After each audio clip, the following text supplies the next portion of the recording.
a husband and father tragically takes his own life. The victim still had a .22 caliber revolver in his hands.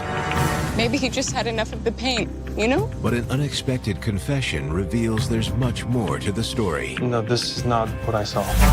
And it's up to Kenda and his team to uncover a cache of secrets and lies. I knew that Charlie was having an affair. She burns through that $10,000 just in a few months. Is this something that could push somebody over their edge to commit murder? You bet it is.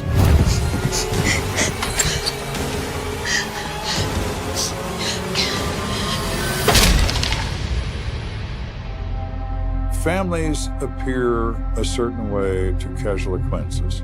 They were the nicest people. They were quiet, but you never, ever know what goes on in a private home when the doors are closed and the lights are out. There's one thing that never changes: murder. A life has been taken. Their stories are now my stories. I never know where a case is going to lead, but I'll never stop until it's solved. Somebody has to look out for the victim. If you kill, I will find you.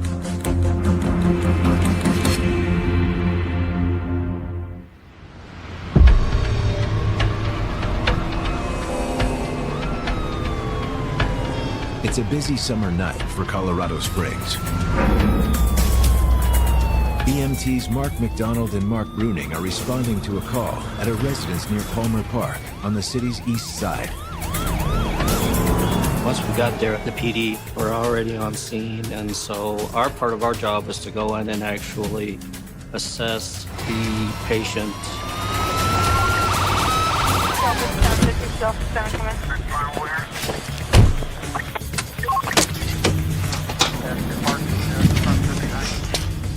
Where's the patient? He's in the master bedroom. All right. It's kind of surreal, to tell you the truth, because you're thrown immediately into this chaotic scene.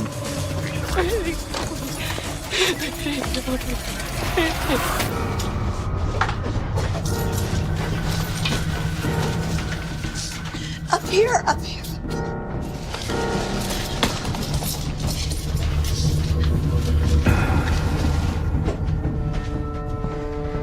When we first walked into the room, there was a gentleman with an obvious gunshot wound. I think it's gonna be okay. But it was pretty well obvious at that time that this gentleman was deceased. Nothing.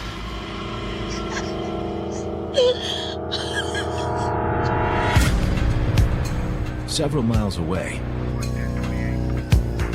Sergeant Joe Kenda is already waist deep in an unrelated investigation. Did the suspect make a statement? No, not yet. But he had a bloody knife on him. I think it's a murder weapon. It's after 2 o'clock in the morning and I'm at the scene of a homicide. Crime never sleeps, crime never takes a day off, and everybody seems to like the cover of darkness. The coroner's on his way. All right, great. Dispatch to 4-1. Go for 4-1. We have a report of a shooting near Palmer Park. First responders are saying they believe it's self-inflicted.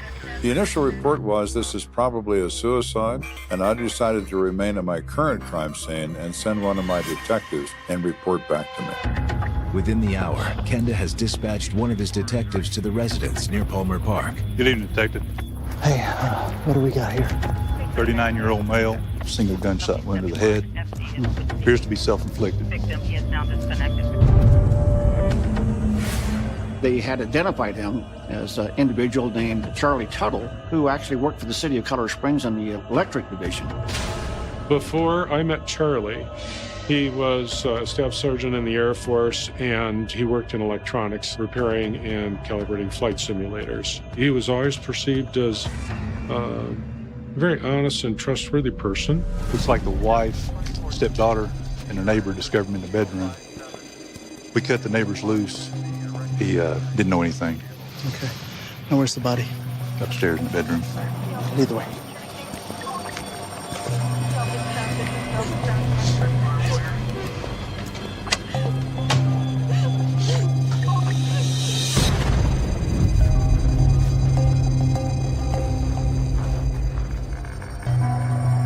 In the master bedroom, Mr. Tuttle is laying face down on the bed.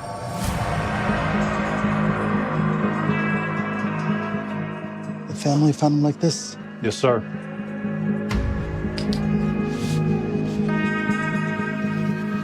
Upon initial examination of the scene, detectives noted that, in fact, the victim still had a .22 caliber in his hands. And there was a single entry gunshot wound to the back of the head, and there is no exit.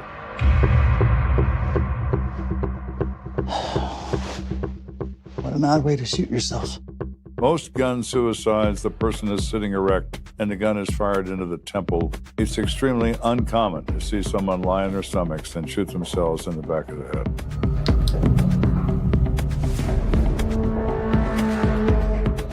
Anyone touch that shotgun? No, it was positioned there when we arrived. And this particular shotgun had string wrapped around the trigger.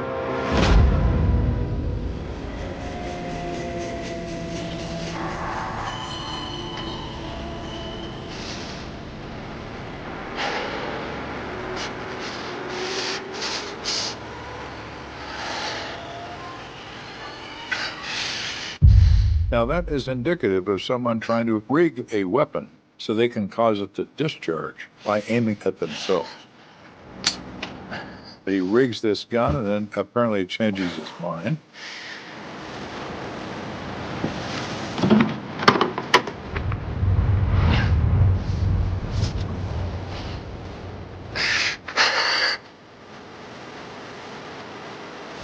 And decides to use a handgun instead. As investigators examine the rest of the bedroom, the evidence continues to line up with that theory. It looks like somebody kicked the door in. This is the only entry into the room. There's a shoe print on the door next to the door handle assembly. Witnesses claim that they broke the door in after they heard the gunshot.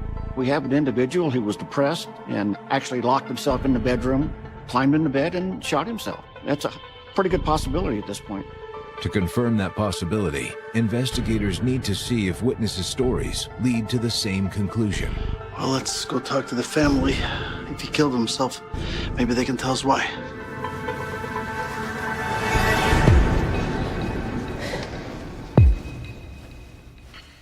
They then speak to the wife of the victim, whose name is Jackie Tuttle. She's 42 years of age. Mrs. Tuttle, I'm so sorry for your loss. Do you mind answering a few questions? Jackie is kind of quiet, soft-spoken. She worked for a real estate company, and she had been married to Charles for about 14 years. He was actually her second husband. Do you and Charlie have any kids together? No. I have 2 grown children from my first marriage. My older daughter, Jennifer, she lives back in Texas with her father. And Sarah, she lives here with us, and she was here tonight. She says the evening progressed in a normal manner, except for the fact that Charlie was drinking heavily during dinner. Now, how much alcohol did Charlie consume? I don't know, like 10 beers and some whiskey. Jackie reports to the officers that her husband seemed to be very distressed after dinner and continued to drink and said he was going to bed. So around midnight, Sarah and I went down and put a movie in downstairs. It was when we heard the gunshot.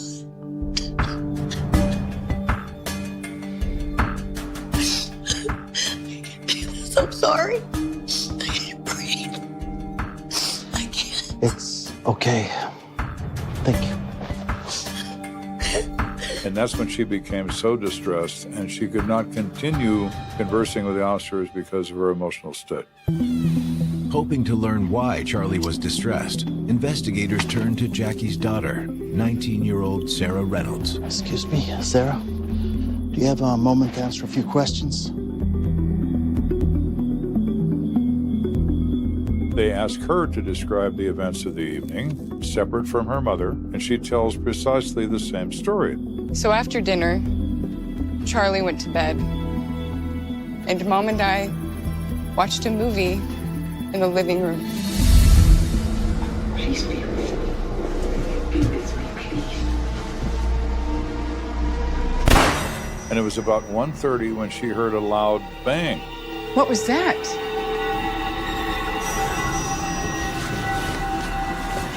Charlie! We went upstairs, but his door was locked. We tried to force the door to open, but it wouldn't budge. And her mother said, "Go get the neighbor, he can help us." And she did that. The neighbor came over and kicked the door in, and that's when we found him on the bed. Now, I know this is difficult, Sarah, but can you think of any reason that Charlie may have wanted to end his life? Yeah. He was just so different since the accident. About a year earlier, he'd been in a very serious car accident. Come here, honey. Come here, let me help you. Please, here, let's get this out of the way. He was struck from behind by another car. It injured Charlie's neck and caused him pain in his neck and upper back. His personality changed after that. He was so down about everything.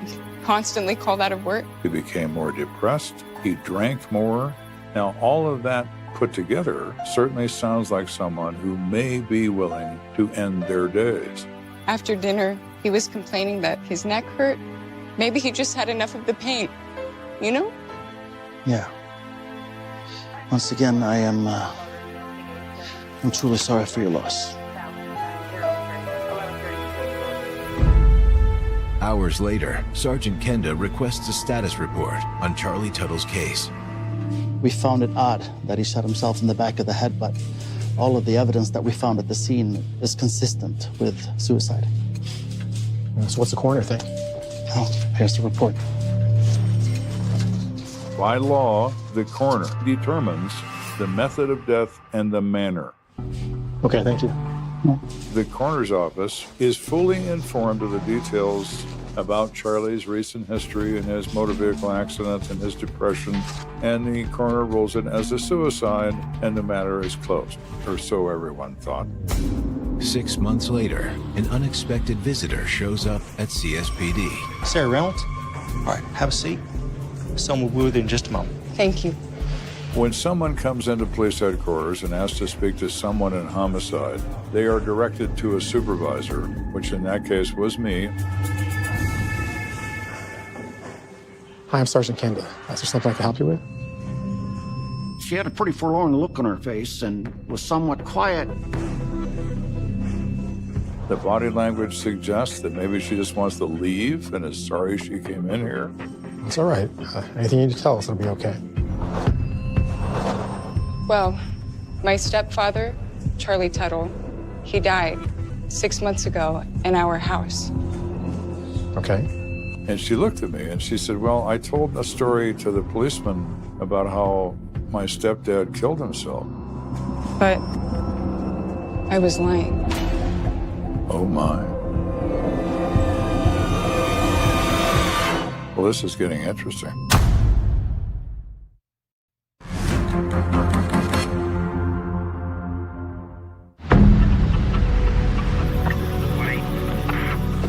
A 39-year-old man named Charlie Tuttle is believed to have shot himself in the privacy of his locked bedroom. Now it's 6 months later, and a young lady has come forward to say she lied, that none of what she said to the police was true. Okay, why don't you just start from the beginning?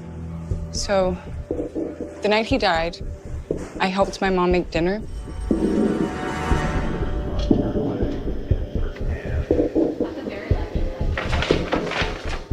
Hey, honey, can you grab me the parsley? What's all this? Something special for Charlie. Jackie had actually picked up a bottle of Crown Royal whiskey, some cigars, and a fishing magazine. Wow, Mom. Right? And Sarah thought that was kind of unusual because Jackie and Charlie had been arguing quite a bit lately. And she suspected the marriage was coming to an end. I thought it was her way of showing him she still loved him and wanted to make things work. And then when Charlie came home, he was in such a good mood.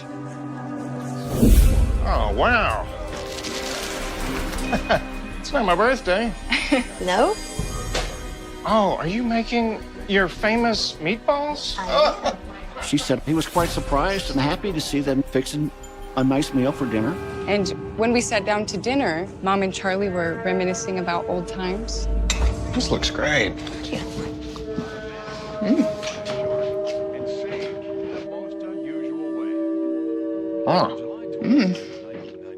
Does the sauce taste funny to you? No, I think it's fine. I think the horseradish went bad. Yeesh. He didn't care for the shrimp cocktail, but he certainly ate everything else and drank his beer as he normally did. Could you pass me that garlic bread, please?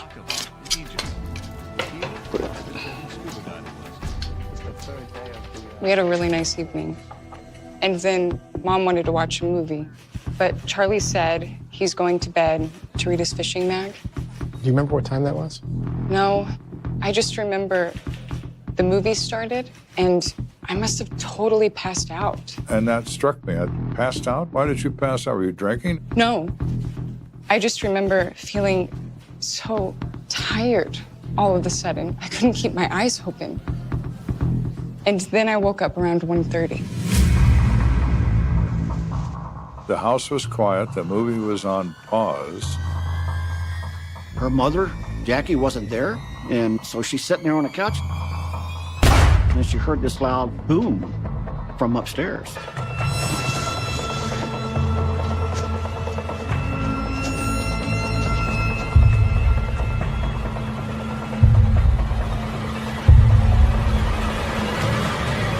Mom?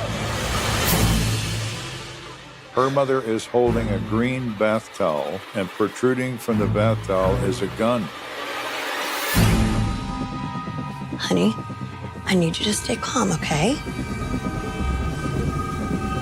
But what did you do? Honey, I did it for his own good.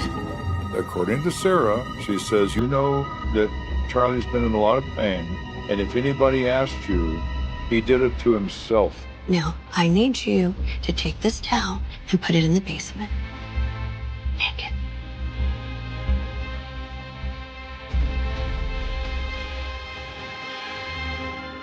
And she puts the gun on the bed next to Charlie's hand, and then walks out and locks the door behind them and says, now go get the neighbor to force the door open. So I listened to Sarah's story, and I said, well, Sarah, I must ask you the obvious question. All right, but this was 6 months ago. Why you just bring it to us now? Because I was scared. My mom threatened to kill me if I said anything. But she told him that I'm coming in to tell the truth because I have so much guilt. I can't sleep. I have nightmares about it. Do you have any idea why your mother wanted to kill Charlie? Yeah, she's greedy. She said he had a $49,000 insurance policy, and she wanted that money. And she got it too. Perhaps in her mother's mind, she had 49,000 reasons to kill Charlie. So, you're going to reopen his case? We're definitely going to look into it and keep in touch. I appreciate you coming in. Thank you. You must take people seriously when they tell you a story. Do you trust what they say? Of course not. Let's explore your story. So my first step is to go to the coroner's office. I inform the coroner of the new development, and the coroner agrees to review the report. So I looked over all the reports again. This is extremely unusual. Indeed. So what do you think? Well, I did notice one thing. The witnesses claimed that Mr. Tuttle had been drinking heavily, but that's not what we're seeing in his toxicology results. The blood alcohol content of Charlie was 0.01. That is not even legally impaired, let alone drunk. It is strange. Well, after looking through everything, are you still confident it's a suicide? You know, there's nothing in the report that contradicts suicide, but it is odd that he shot himself in the back of the head. Yeah, it's very uncommon. And I vaguely remember there was something else I found fishy, but that was like 40 autopsies ago. I don't remember now. I'll read through my notes again and see if I can figure out what it is. Oh, I appreciate it. Thanks, Doc. With the coroner's report inconclusive, Kenda's gut tells him to keep digging. Mr. Ware, I'm Sergeant Kenda. Thanks for meeting me. Glad to help however I can. So Joe took an unusual step, and that was to contact the funeral director who embalmed the body of Charlie. I said, well, in my experience, I've seen over 100 gunshot wounds to the head from people who kill themselves. There was something that just wasn't quite right about this one. I actually remember it quite well. Let's see what we got here. What was the cause of death? Suicide. Gunshot to the back of the head. Really? If you put a gun to your head, it is extremely difficult to get a 90-degree contact. You're up, you're down, you're this way, that way, left and right. The result is the entrance wound itself is not round. It's shaped differently. And when I looked at the hole on the inside of the skull, it was much larger, but still symmetrical. Most of the time, you don't get a perfect 90-degree angle. He said, at that point in time, I was suspicious that this was, in fact, not a suicide, but he went on with the embalming anyway. There's not much that surprises me in this business, but this one did. Yeah, well, thank you. You've been very helpful. So this evidence is adding up nicely to murder and not suicide. And with that, we decided to reopen the case. Kenda and his team start by tracking down Charlie Tuttle's widow at her new home. So we want to go see Jackie now because I've got a lot more information other than just Sarah's allegations. I know the physical evidence says that Charlie didn't shoot himself. Do you guys take anything in your coffee? No, just black, thank you. I wouldn't mind some sugar if that's okay. Sure.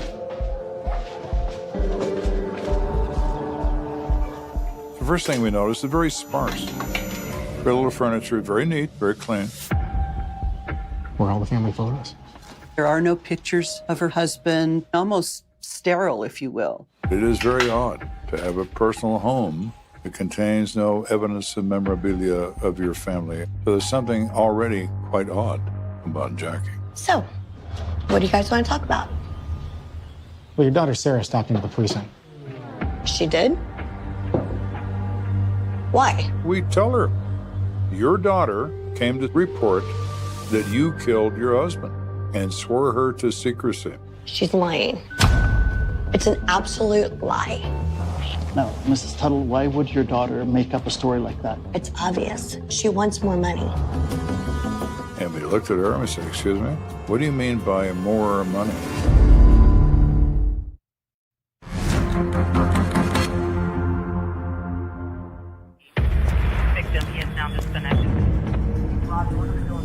So we're investigating this suicide of Charlie Tuttle, which has now become a homicide based on the physical evidence and based on the fact that the daughter accuses the mother of having committed this murder.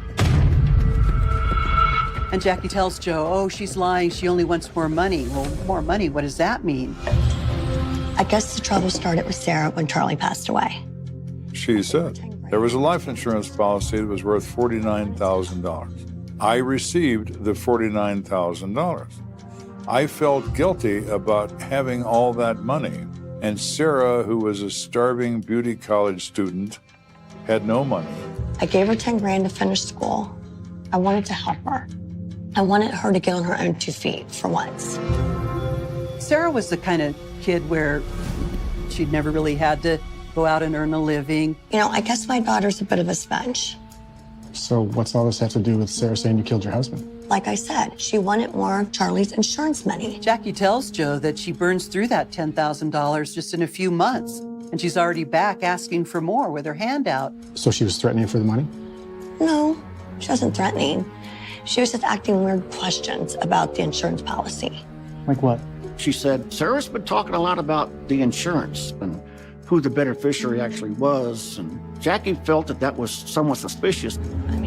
She says, I'm sure that Sarah believes if I get arrested for this and I go to prison, she'll wind up with the rest of the money. While Kenda knows that life insurance payouts don't work that way, it's entirely possible that Sarah doesn't. Well, thank you for talking to us, and thanks for the coffee. Sure. You know, I hope this gets sorted out quickly, and I'm really sorry my daughter dragged you into this. We'll let ourselves out. We decide we're leaving. We have no intention of arresting Jackie at this point. Well, that was interesting. It sure was. And all the way back to the car looking at each other like, how did we get involved in this? Hey, when you get time, can you look into Tuttle's insurance policy? Yeah, we'll do. In the meantime, I'm going to find out more about Jackie and Sarah. Good idea. I mean, even if Sarah is as greedy as Jackie says, would she really do that to her mom? Right. It's incredible that you find a family like this in a situation like this 6 months after the event. So how do you decide that the daughter is so vindictive and so evil that she will try to put her mother in prison over something her mother didn't do? How does that work? Well, I don't know because I'm not crazy.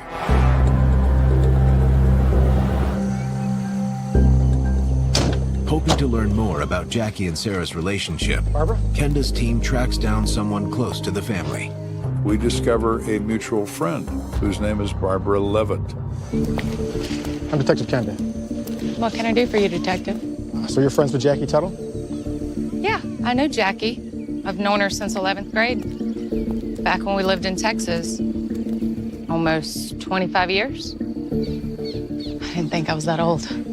I'm sure flies, don't it? Do you know her daughters? Oh, yeah, I've known Jennifer and Sarah since they were born. So we have not just a friend, but a really good friend who should have some insight into these people. So what can you tell us about Jackie and Charlie's relationship? Jackie met Charlie in Texas. She was still married to Edward. She was living in a very contentious relationship with her husband, wanted out of that, and she felt Charlie would be her way out. So Jackie divorced Edward and married Charlie. According to Barbara, Jackie followed her new husband all the way to Colorado Springs. So what happened with the girls? Sarah and Jennifer, right? Those poor girls. They ended up going and staying with their dad. I mean, Sarah took it the hardest. She was only 3 or 4. She just didn't understand. Barbara indicated that Sarah has resented her mother her entire life. You know, here's somebody that's supposed to love you more than anything, and here she is not only leaving the family, but moving far away. She's basically abandoning you. I think that's why Sarah's been a little bit of a troublemaker. What do you mean? You know, psychology. Sarah's childhood's warped her mind. She was always around conflict. You know, first her parents, then Jackie and Charlie. Really? What'd they fight about? Well, they fought about money. A lot of couples fight about money. And I don't mean to speak ill of the dead, but... She said, well, I knew that Charlie was having an affair. An affair? Yeah, he had a girlfriend. Jackie was devastated. So Jackie leaves her husband and her 2 children for the love of her life. And now, the love of her life has a girlfriend. Now that's a motive for murder.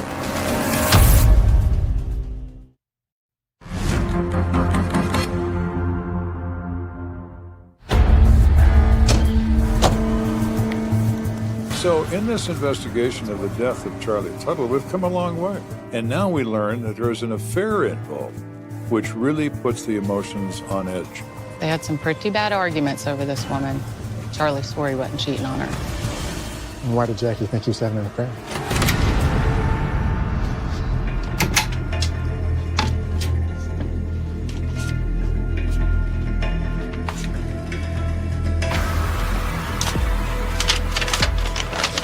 What?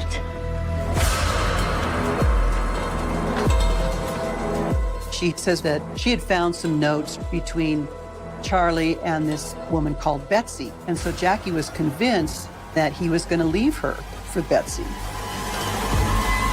Is this something that could push somebody over their edge to commit murder? You bet it is.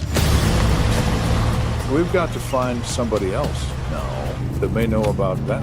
And we determined that Charlie had a best friend, and we want to know what that friend knows about the affair. Excuse me, Hugh Hines? Yes, sir. I'm Sergeant Kenda. We talked on the phone. Do you mind if I ask you a few questions? Yeah, sure. Go ahead. Charlie and I worked together for nearly 7 years at the power station. He was an excellent mentor to me. Can you tell me about Charlie? He was very generous, very outgoing, real outdoorsman. His passion was fishing. He really studied the subject, and he was very good at it. I also heard he was in a bad accident. Was he depressed about that?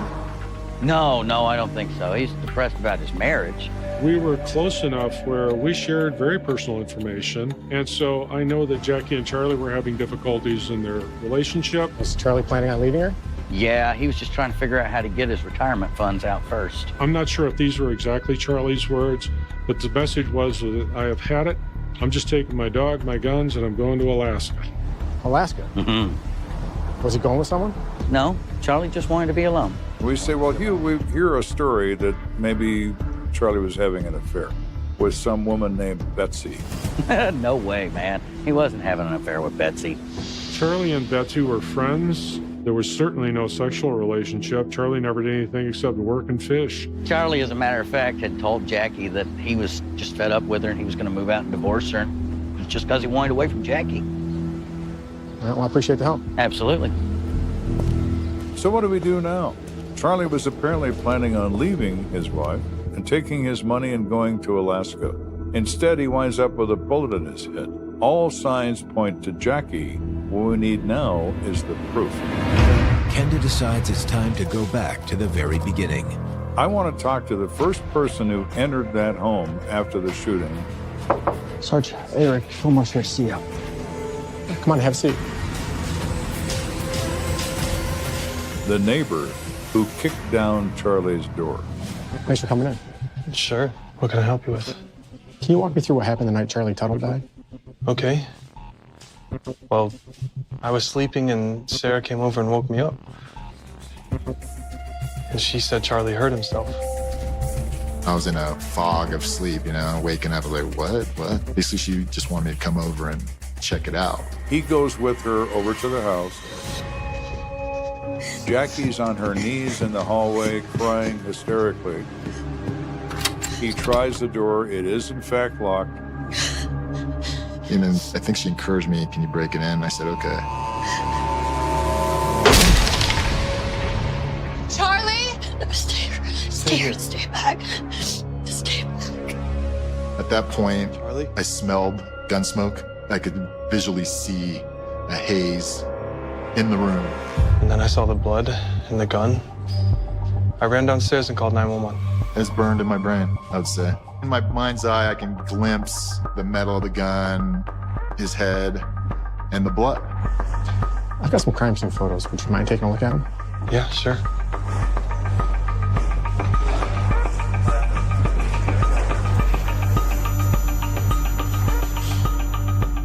No, this is not what I saw.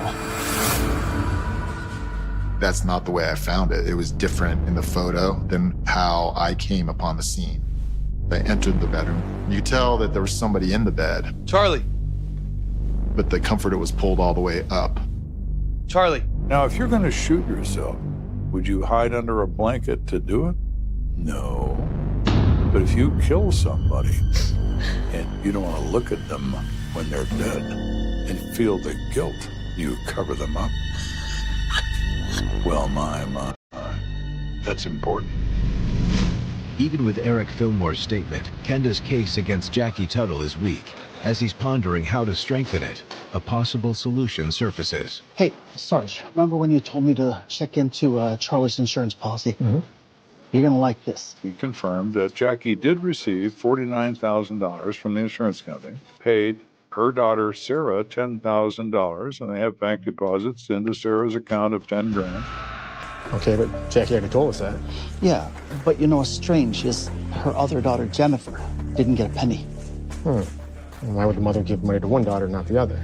Were you buying her silence for your $10,000 investment? That's a reasonable conclusion. We know where Sarah currently lives? Yeah, I'll get your address. Thanks. So we go to find her, and we find that she's living with her grandmother, Debbie. Thank you. Can I get you anything else? No, thank you. So, Sarah, the one thing that's been bothering us is why would your mother give you money from the life insurance and not your sister? And Sarah was dumbstruck that we knew that. She just looked at us. She had nothing to say. Nothing. I think it was to keep Sarah's mouth shut. Grammy. What do you mean with that? Debbie went on to say that the day before the shooting took place, she had gotten a phone call from Jackie. Hello? Hey, Mom. Are you busy? No, I just got home from work. What's going on? Debbie is a nurse. And her daughter Jackie wanted to know if she combined a sleeping agent called Restoril with alcohol, would that make somebody really sleepy? Would it make them fall very, very soundly asleep? Oh, yeah, but you really shouldn't mix those. Why are you asking? I'm just curious. Actually, Mom, I'm sorry, I gotta go. There's someone at the door. Okay, I'll talk to you later. It was a very, very odd phone call. And when she made that comment to me, I'm thinking back to the story about the family dinner. I just remember feeling so tired all of a sudden. I couldn't keep my eyes open. That Charlie didn't eat the cocktail sauce because he thought it tasted funny. Unusual way. On July 22nd, 1996, Kenda wonders, did Jackie mix Restoril into the cocktail sauce in order to put her victim and a potential eyewitness into a deep sleep? Does Jackie have access to that drug? Charlie's doctor prescribed it for him after his car accident to help him fall asleep easier. Jackie, you thought you were going to walk, but you're not. Because we're going to walk over to your house and take you to jail.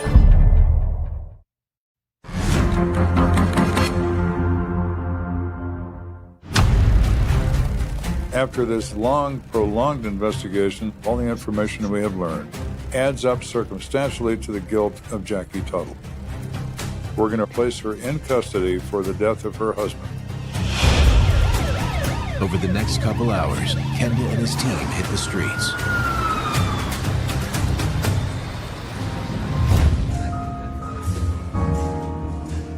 They do find Jackie about 11:30 that night in a local watering hole.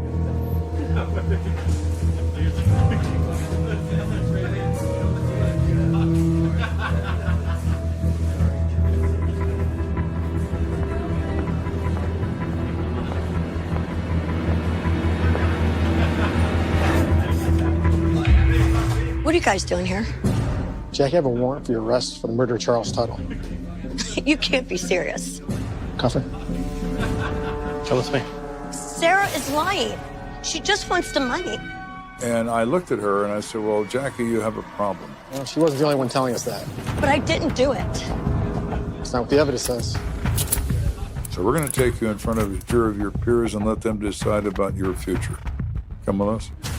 And Jackie got real silent and looked at Joe and said, I want a lawyer.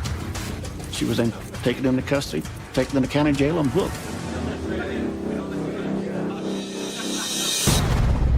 Even without a confession, Kenda believes he knows what transpired. In my opinion, based on what I've learned, I think that Jackie knew her husband was going to leave her. Kenda theorizes that at that point, Jackie hatched a plan to stage her husband's suicide and collect a 5-figure insurance payout. She asked her own mother, the nurse, how to devise some sort of drug to make him fall asleep. But she also needed to drug her daughter so that she wouldn't be able to interfere with her plan. This looks great.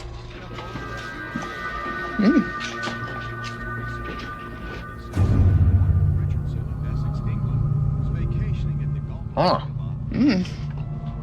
I think the horseradish went bad. So she served the Restoril in his favorite food, shrimp cocktail. But she didn't realize the drug would leave a weird taste in the sauce. And Charlie didn't eat anything that contained the drug, and that's why his toxicology screens came back negative. However, Sarah finished her portion, and when she passed out on the couch, Jackie decided it was now or never.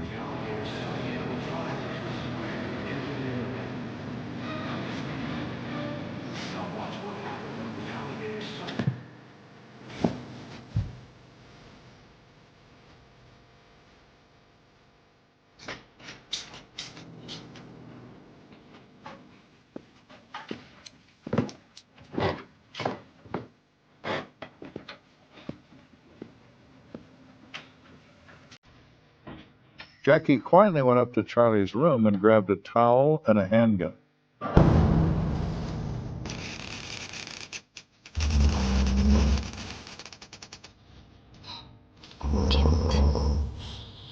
To her dismay, Jackie sees that Charlie has fallen asleep on his stomach.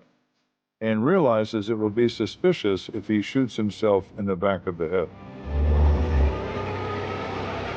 Jackie knows if she tries to roll him over, he might wake up. Then how is she going to explain this gun in her hand?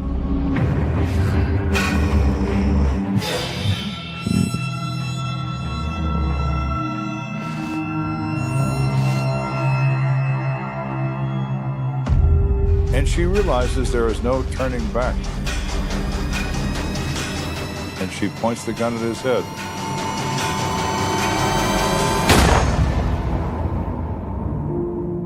And pulls the trigger. And then she went to work, staging the bedroom to look like a suicide.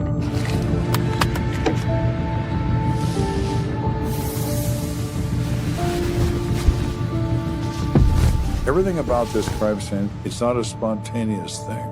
She thought about it and carried it out. Jackie Tuttle is charged with first-degree murder. Her daughter, Sarah Reynolds, is not charged with any crime. Unfortunately, you never can predict what's going to happen during the trial. And Jackie's mother took the stand and recanted a lot of the information that she had given before. In the court, you need proof beyond a reasonable doubt. So now the jury is left with making a decision. Who's lying? Everybody's lying. And they found Jackie not guilty of first-degree murder. Charlie went to his grave, and nobody paid the price. It's the reality of the court system. You're innocent until you're proven guilty. In my opinion, I don't believe Charlie killed himself. I think it was a wrong decision on their part. I think she got away with killing Charlie. It's just interesting how somebody could be involved in something like that and then go on to live just a very normal, carefree life. Hi. Wow. Maybe she has had a really happy life and been able to enjoy all that money that she was so desperate to have. You've often heard it said that time heals all wounds. Time also heals guilt. People's attitudes, Human beings memories, are strange creatures. and fearfulness. They kill for the most senseless reasons you could ever imagine. And sometimes the predator isn't a shadow lurking in the dark, but the very blood running through your own veins, a wolf in sheep's clothing sitting right at your family dinner table. I have seen 1,000 times, but every time I hear about the case of young Keontae Chavis, I have to ask myself if trust can ever truly exist in this world. This is a story about dreams cut short by the very person who should have been guarding them. Keontae was a young woman full of aspirations, an honor student, a talented basketball player with a bright future and a heart set on serving the Air Force. But in August of 2014, her life came to a permanent halt on a desolate dirt road in Alabama. It all began on the 6th of August when she was preparing for a job interview, a major milestone before joining the military, but then she vanished as if she never existed. The family was frantic, running pillar to post, while her cousin Christian Grissom, known to everyone as Little Chris, the last person to see her alive, casually spun a tale about dropping her off at her boyfriend's house after a night out. I tell you, lies always have very short legs, and in the criminal world, they always trip over the sheer stupidity of the person who created them. Investigators found Keontae's body on the 7th of August, a heartbreaking outcome that shattered her family. And from that moment on, suspicion shifted to those closest to her. You have to be kidding me. A cousin who was supposed to be a protector. Yet, what did he do? He walked around with a bite mark on his chest that he dared to claim was an old injury, while his girlfriend in Florida confirmed he was perfectly fine before he left.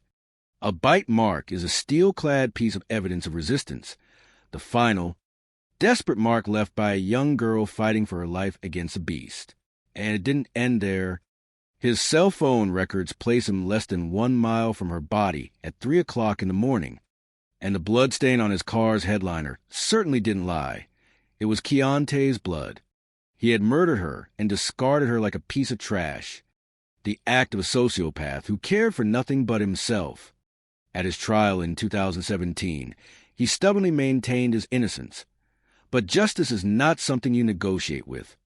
The jury spent only 40 minutes to reach a verdict, sending the murderer away for life without the possibility of parole. I have seen many killers in my time, but a man who slaughters his own flesh and blood is the kind that earns my absolute contempt. Keontae's family lost a beautiful daughter, a bright future stolen by sick selfishness. And it is a painful lesson that the danger isn't always outside your front door. Sometimes it is lurking right beside you, smiling and waiting for the perfect moment to strike. We never truly know the darkness inside another person until it erupts into a tragedy, and by then, all that remains of those left behind is a lifetime of sorrow. Human beings are strange creatures, and they kill for the most ridiculous reasons you can ever imagine. My, I tell you, you have to be kidding me if you think you can hide the truth when the walls start closing in, because the truth has a funny way of finding the light.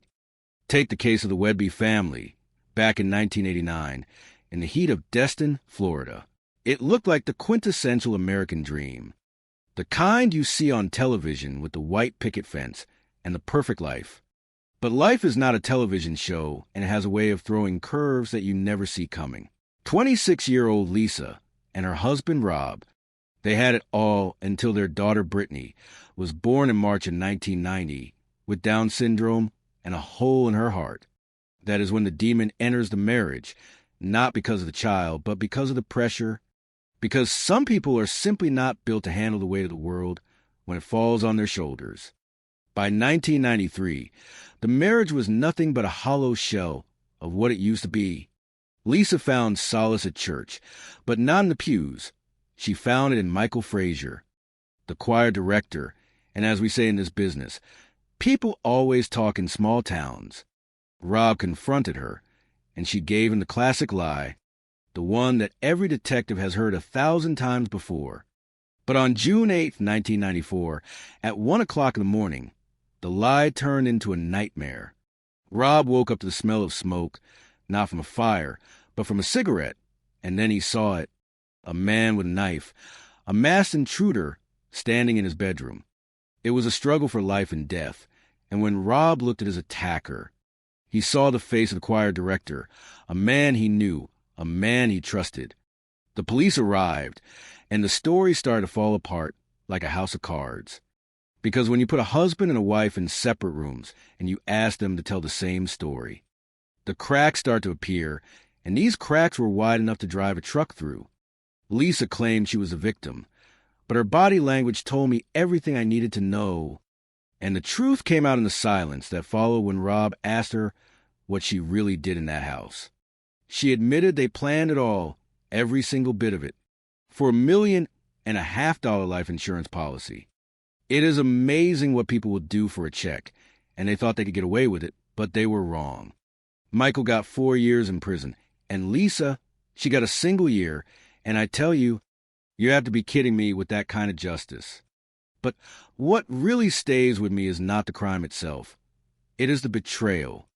A mother who would look at her own children and decide that the father was worth more dead than alive. It defies logic, it defies nature, and it is just evil, pure and simple. And Rob, he is left to pick up the pieces, to raise those children alone, and that is the true tragedy here. You do not just kill a man, you destroy a future. And for what? For money. My, people are just unbelievable. Human beings are strange creatures.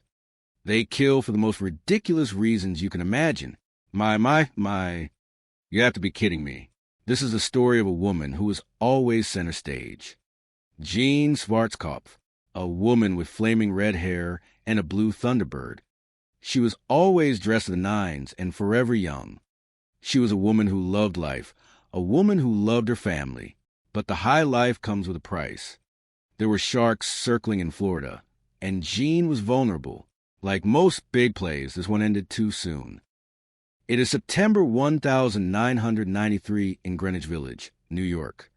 The family is having a dinner party. Richie and Charlene Schwarzkopf, the hosts. They are filming the guests of honor. Jean is there. She is the original party queen. She was born Jean Pippola to Italian immigrants in the Bronx. Life revolved around the kitchen and cooking. In 1947, she falls in love with a level-headed German immigrant, Henry Schwarzkopf. They build a new family.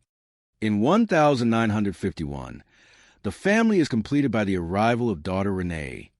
Henry owns a diamond drilling factory, giving him access to the best diamond brokers. He buys her an 8-carat diamond ring. It becomes part of her everyday life. In 1977, Henry and Jean buy a beautiful ranch-style house on the water in Newport Richey, Florida. But in 1991, Henry passes away. Jean is a 72-year-old widow. She is alone. When she makes the trip to New York in September 1993, she is the center of attention. 5 weeks later, she travels to Connecticut for the wedding of her oldest grandchild, Eric. She is 74, but she still makes an entrance, and she has big news. She is seeing someone more than 20 years her junior, a contractor named Athanakos Gerkandakis, known as Tommy. The romance moves fast. They get married. Richie is concerned. He finds out his mother signed over a $100,000 certificate of deposit to Tommy. Richie is not happy. He makes her sign it back. Tommy's financial demands escalate. In 1995, Jean filed for divorce. She is single again. But Jean being Jean, they stay friends. I tell you, be careful what you wish for. In February 1995, Richie and Charlene check up on his newly single mother in Florida. They notice new decorations, drawings on the wall. Tommy is still on the scene. And there is someone else, Sergio Volpe. Jean wants to show off her social scene. She insists Richie meet Sergio. Richie is worried. He asks Sergio to look after his mother because there are sharks circling. Saturday, September 20th, 1997. It is a blustery day in Cape Cod. The family is there for the wedding of Richie's son, Kurt. Jean does not make the journey. She is 78. Then the call comes.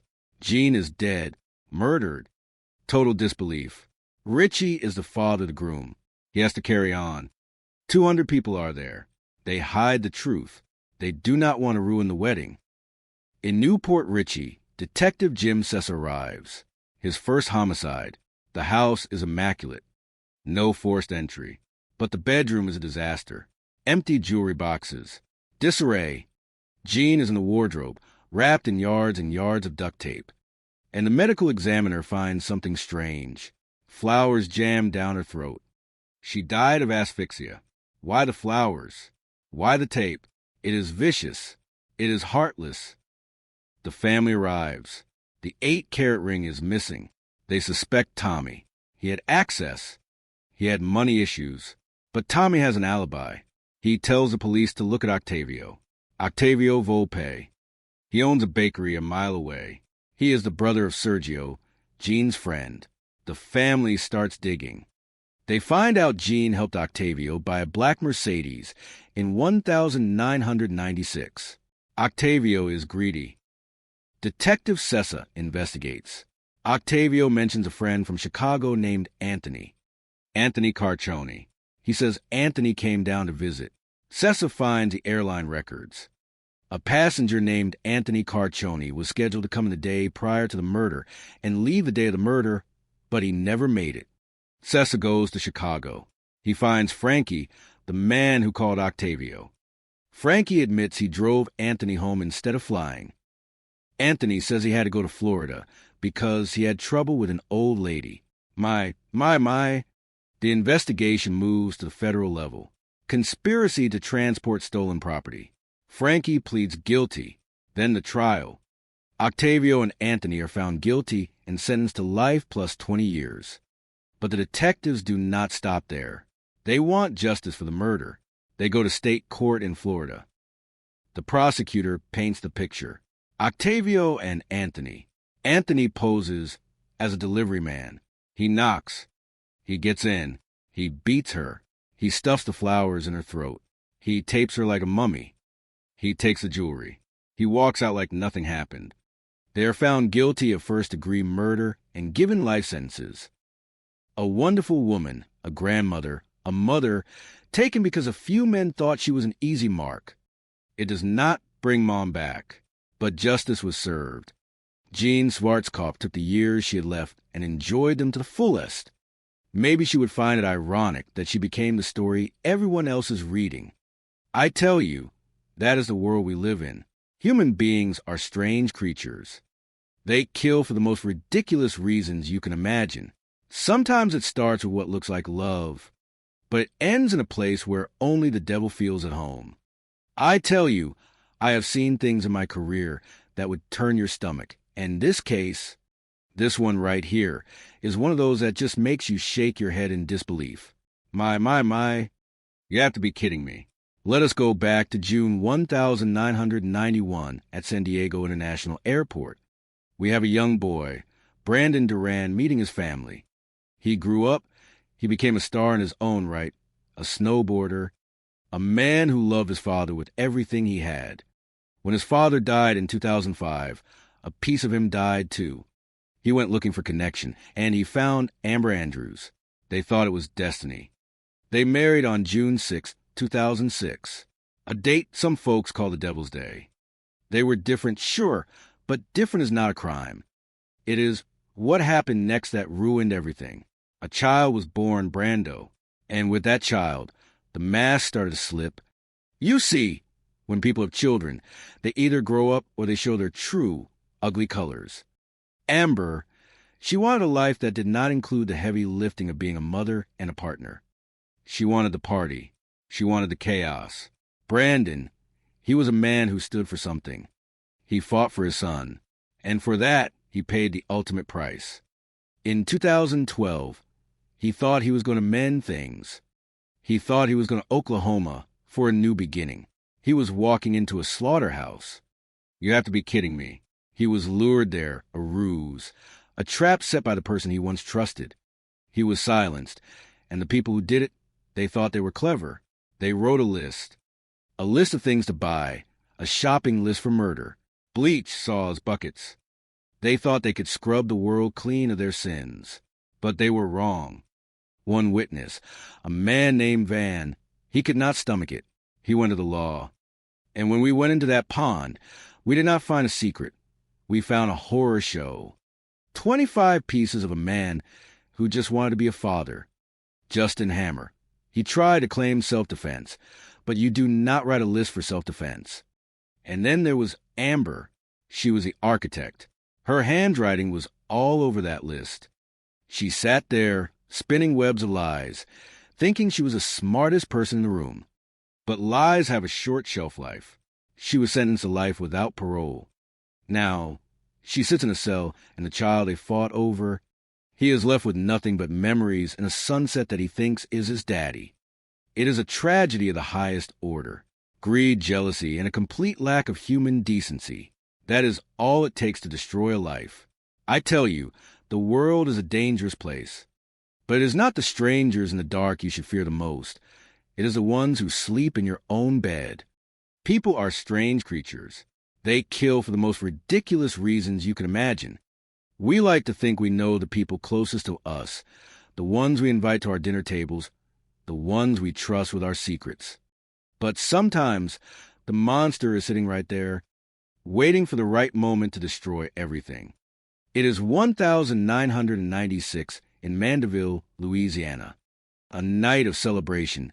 20 young women dancing, the start of adulthood. Julie Maringer looked like she had the whole world in front of her. She was beautiful, she was kind, and she had a heart that most people would kill to have. My, she gave, and she always believed in the good in people, even when that good was long gone. Julie had a history with George Dargis, a high school crush that never quite left her. They were two families joined as one, until they were torn apart by a darkness that Julie just could not fix. You have to be kidding me, thinking that you can save a man who does not want to be saved. I tell you, addiction is a thief. It steals your mind, it steals your soul, and eventually it steals your life. By 2008, Julie and her boyfriend David had their own struggles, but they were dealing with them together. Julie was a helper. She worked in hospice. She took the pain of others into her own heart. She tried to help George time and time again. She sent him to rehab. She stood by him when he was down. But you cannot help someone who is determined to destroy themselves. In 2013, Julie and David split, and she fell back into the orbit of George Dargis. She thought he had changed. She thought she could be a mother to his children. She believed in redemption. That is a dangerous thing to believe in when you are dealing with a man who has none. They married in 2014. By 2016, the mask started to slip. George was back on the drugs. Codeine, narcotics, the same old story. It is a tired story, and it always ends the same way. In 2017, George was in trouble again. A high-speed chase, a crash, and Julie finally realized it was the end. She was done. She wanted to move on. She was finally going to take care of herself. But George did not like losing control. He could not handle the fact that she was leaving him. You have to be kidding me. You think you own her? You think you can just take her life because you cannot handle your own failures? It is pathetic. On a Saturday in December 2017, a series of burglaries broke out in the area.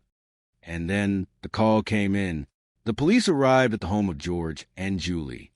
They found the scene. It is one of the most horrific scenes I had ever been on in my entire career. It stays with you. It burns in your memory. Julie was a woman who did everything for everyone, and this is how she was repaid. George had done the unforgivable. He had taken the life of a woman who only ever tried to lift him up. When I look at a case like this, I do not see a tragedy that could not be avoided. I see a man who decided that if he could not have his way, nobody would. He went on a spree, he stole, he destroyed, and he left his own children to deal with the wake of his chaos. When he was finally caught, he tried to act like it was an accident. He tried to claim he was the victim. I tell you, listening to a man try to justify the unjustifiable is enough to make your blood boil. He pleaded guilty in 2019 and was sentenced to life in prison. Julie Maringer deserved so much more. She deserved a life. She deserved the family she always wanted. Instead, she is gone, and we are left to wonder, how many more times do we have to see this? How many more times will a good heart be? Human beings are strange creatures. They kill for the most ridiculous reasons you can imagine, or sometimes they kill because of the burdens they have voluntarily carried on their shoulders for half a lifetime. My, this is a story of sacrifice turned into horror. A heartbreaking example of when a kind heart turns hateful. You have to understand this. Barbara Burns spent most of her life caring for her younger sister, Debbie, who suffered from brain damage and neurological damage. Barbara was not only the caretaker, she became the sole breadwinner of the family. Then, a surprising inheritance changed everything. She thought they were rich, that they had all the money in the world. They lived a fantasy-type life, traveling to California, then to Australia. But dreams die hard, and that dream shattered as soon as the money ran out. I tell you, what the police found at the residence on Yellow Pine Drive was a terrifying discovery. It was a mobile home community, and neighbors said no one had been in that home for 8 or 9 months. When the cleaning crew entered, they were met with a foul odor. They assumed it was rotting food from the refrigerator, but no, it was the smell of death. There were all kinds of air fresheners, potpourri, just anything you could think of to try to mask the smell of a decomposing body. You have to be kidding me. That body had been rotting under that shroud of sheets for months. When they tried to lift the blankets, it stuck to the mattress, just like Velcro coming apart.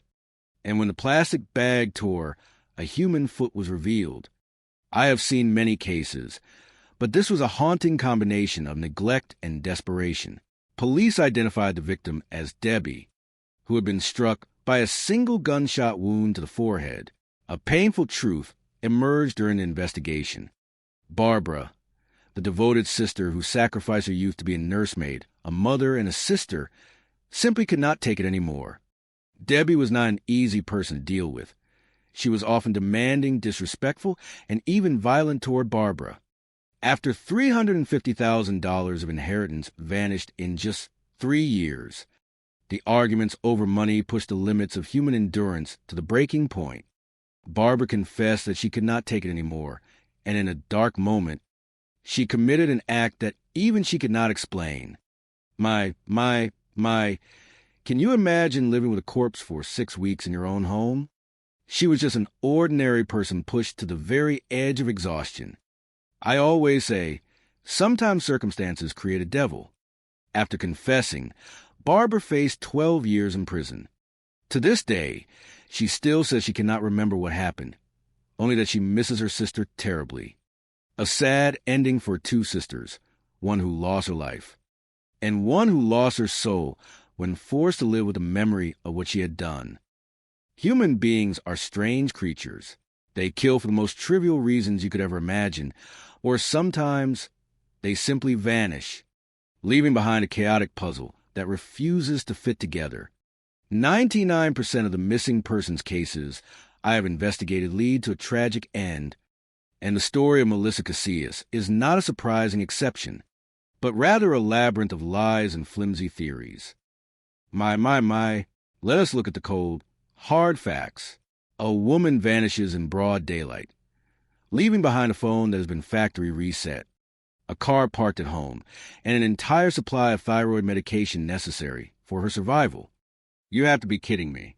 If she had left voluntarily to start a new life, why would she wipe her digital footprint so thoroughly? A factory reset is not the action of someone who simply wants to run away. It is the action of someone who wants to erase every trace of their existence from this earth. I tell you, something was wrong from the very beginning. Mark Casillas, the husband, playing the role of professional hunter, a man who knows how to read the land, denied every theory of foul play. He claimed they had a happy marriage, only to later admit to severe financial troubles, mounting debts, and deep cracks in their relationship. The inconsistencies in his testimony are like ink on a paper, spreading wider without ever truly drying. He spoke of his wife potentially running off with another man, a contractor, perhaps, or a photographer from Colorado, but he never provided a single specific name. He was simply trying to fill the silence with cheap theories. And then we have the Mondragon family. They do not believe a word of what Mark says. They see the manipulation, the control, and the agony of a mother who vanished, abandoning her daughter, Sierra, whom she loved above all else. Melissa's inner world remains a great mystery, but a devoted mother does not walk away without leaving a single note, unless she had no other choice. Sierra's resilience, having survived a car accident and the loss of her best friend, is now being tested by the reality that her mother, her final pillar of support, has evaporated into thin air. It is a pain that cannot be measured by any unit. The police failing to investigate critical leads, such as Lloyd's account of the woman in the white sweater on Highway 518, or the existence of a suspicious blue truck, is a pathetic failure of procedure. You have to ask yourself why they trusted the word of a husband when he was the very person who should have been under the microscope from day one.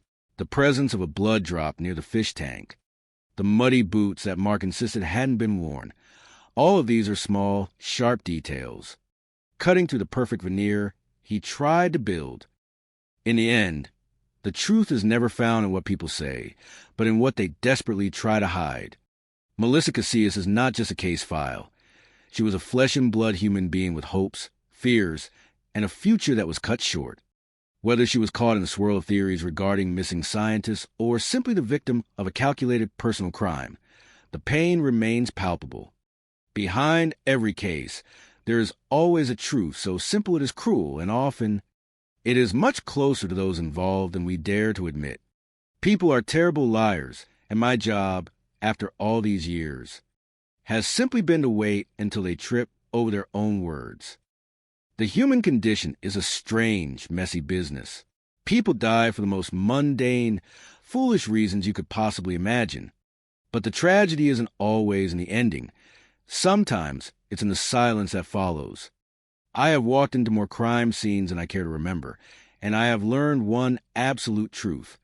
When the people tasked with finding the truth decide they have seen enough before they have even looked, you are not dealing with an investigation. You are dealing with a tragedy twice over. My. You would think that by 2024, we would know better. But here we are in Fresno, where the dead are sometimes treated as nothing more than debris to be cleared away. Spencer Irwin was 30 years old.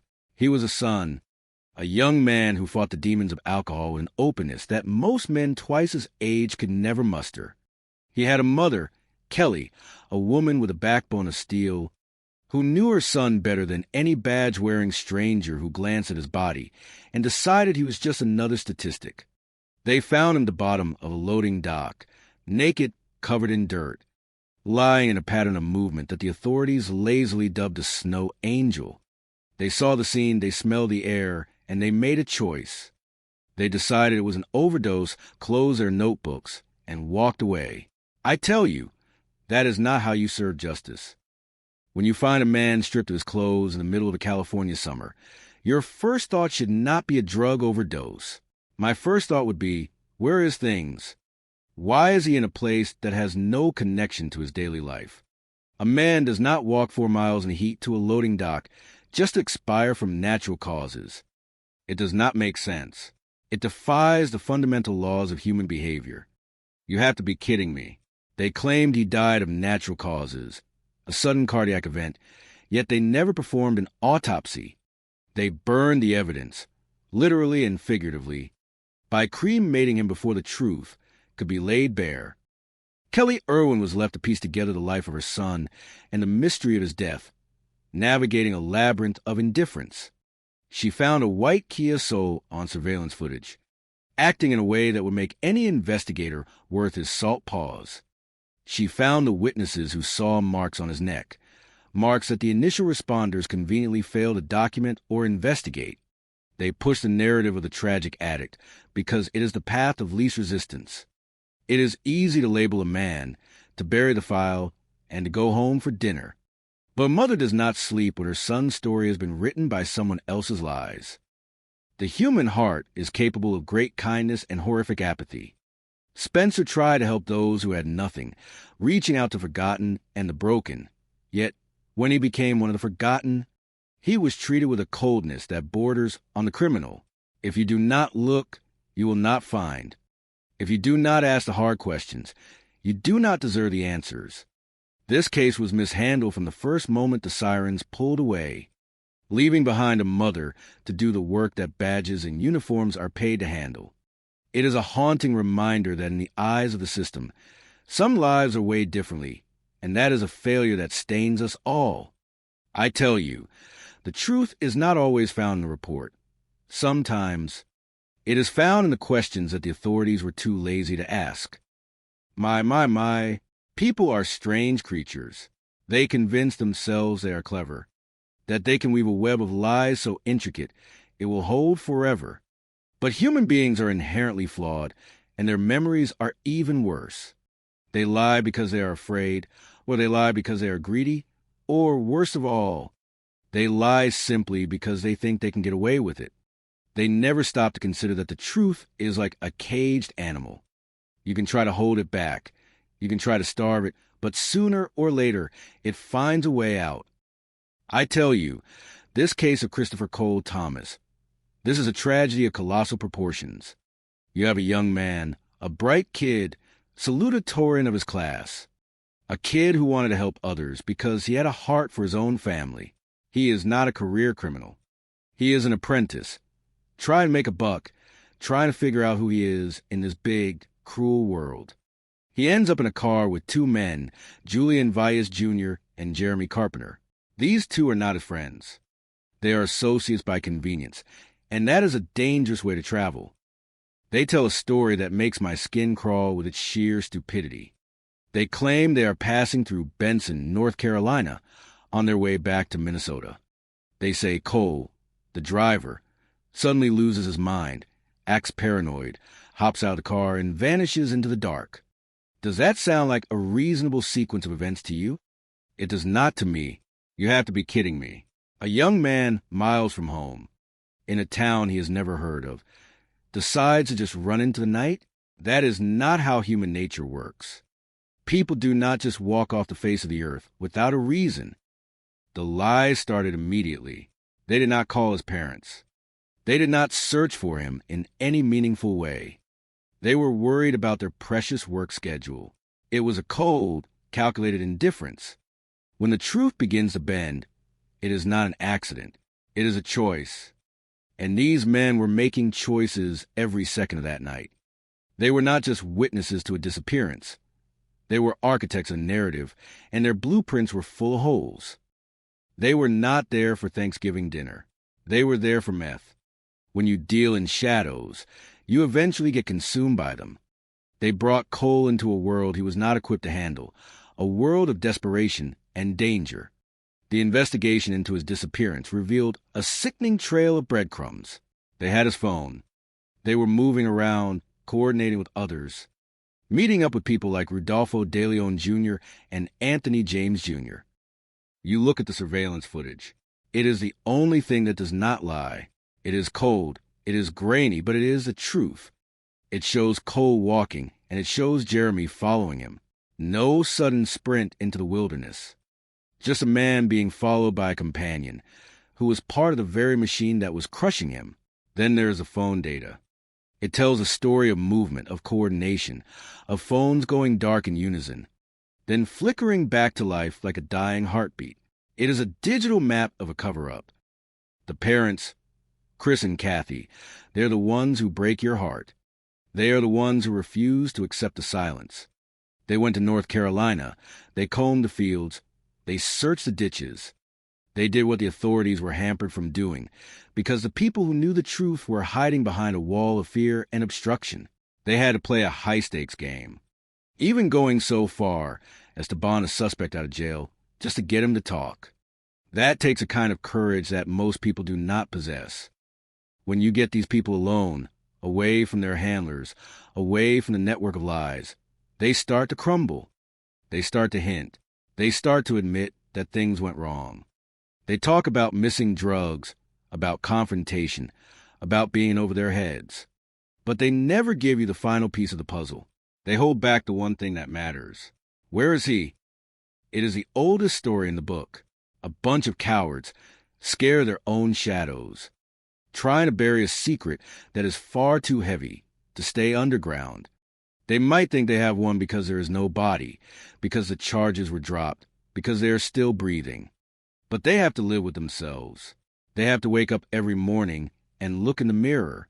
And I guarantee you, the ghost of Christopher Cole Thomas is looking right back at them. The truth is never gone. It is just waiting for the right moment to surface. And when it does, it will not be polite. It will be the final verdict. People are strange creatures. They kill for the most ridiculous reasons you could ever imagine. Sometimes it is greed. Sometimes it is fear. And other times it is just plain, cold-blooded stupidity. I have spent my life looking into the eyes of men who think they are smarter than the law. And every single one of them eventually learns that the truth has a funny way of rising to the surface, no matter how much dirt you pile on top of it. You have to be kidding me. You think you can just vanish a young man in the middle of the night and keep your story straight? I tell you, lies are heavy things to carry. And these characters were clearly buckling under the weight of their own incompetence. We are talking about Christopher Cole Thomas, a 22-year-old kid with his whole life ahead of him, a bright mind, a family that loved him, and a temporary detour that turned into a nightmare. He was not a criminal. He was a young man looking to make a buck, working a job, trying to find his way. He tags along with two guys, Julian Valles Jr. and Jeremy Carpenter, on a cross-country trek from Minnesota. They tell the police he just up and ran away into the dark on a Black Friday morning in 2016. They say he was acting paranoid. They say he took off, and that was that. I have heard that story 1,000 times. It is the classic dodge of a man who knows exactly where the body is buried, but does not want to show you the map. I tell you, the sheer laziness of these criminals never ceases to amaze me. You report a man missing, but you do not call his parents? You leave him in the middle of nowhere and you go home, that is not friendship. That is a desperate attempt to create a narrative that serves your own survival. Cole's father, Chris, is a man who knows what matters. He does not sit around waiting for the world to turn. He finds a contact, gets on the phone, and starts digging. And what he hears is enough to make any investigator's blood run cold. They were not just traveling. They were on a drug run. They were dealing with dangerous people. And somewhere along that road, the reality of the situation came crashing down on that poor kid. You look at the evidence, you look at the phone data, and you see a web of deceit that is frankly amateurish. They claim Cole ran off alone. The surveillance footage, that beautiful, unblinking eye of justice, tells a different story. It shows Cole walking with Jeremy Carpenter right behind him. It shows them moving toward a dark fate. I have sat across from suspects who think they are clever, changing their stories like they are changing clothes. First, he ran. Then, he was paranoid. Then, there was a church, some prayers, and a sudden disappearance. They were leaking information like a sieve because they were terrified, and they had every right to be. The psychological profile here is clear. You have individuals who thought they were players in a game they did not understand. They were playing with fire, and when the drugs went missing, the situation shifted from a bad business deal to a tragedy. Poor Cole, he was an intelligent kid. He spoke Spanish. He likely realized exactly what was happening, heard the whispers, and understood that the people he was with were not his friends. He was in the crosshairs, and he was trying to survive. They claim he was paranoid, but perhaps he was just the only person in that car with enough sense to realize he was being hunted. They tried to hide his phone. They tried to act like they were searching for him, calling his device while they were likely holding it in their own hands. It is insulting to anyone with a badge. Do they really think the police are that slow? The investigation dragged on, involving characters like Rudolfo De Leon and Anthony James, men who exist in the shadows of the drug trade. The family, desperate for answers, went to lengths that would break a lesser heart, bonding out a suspect just to get the truth, try and find humanity in someone who helped conceal a life. It is a tragedy of errors, built on the shifting sands of lies. They never found Cole. They never found the justice his parents deserve. These men, they played their cards, and they think they won because they are still walking free. But they are living in a prison of their own making. Every time they close their eyes, they have to remember that night in 2016. They have to remember that they are the reason a mother is crying in the middle of the night.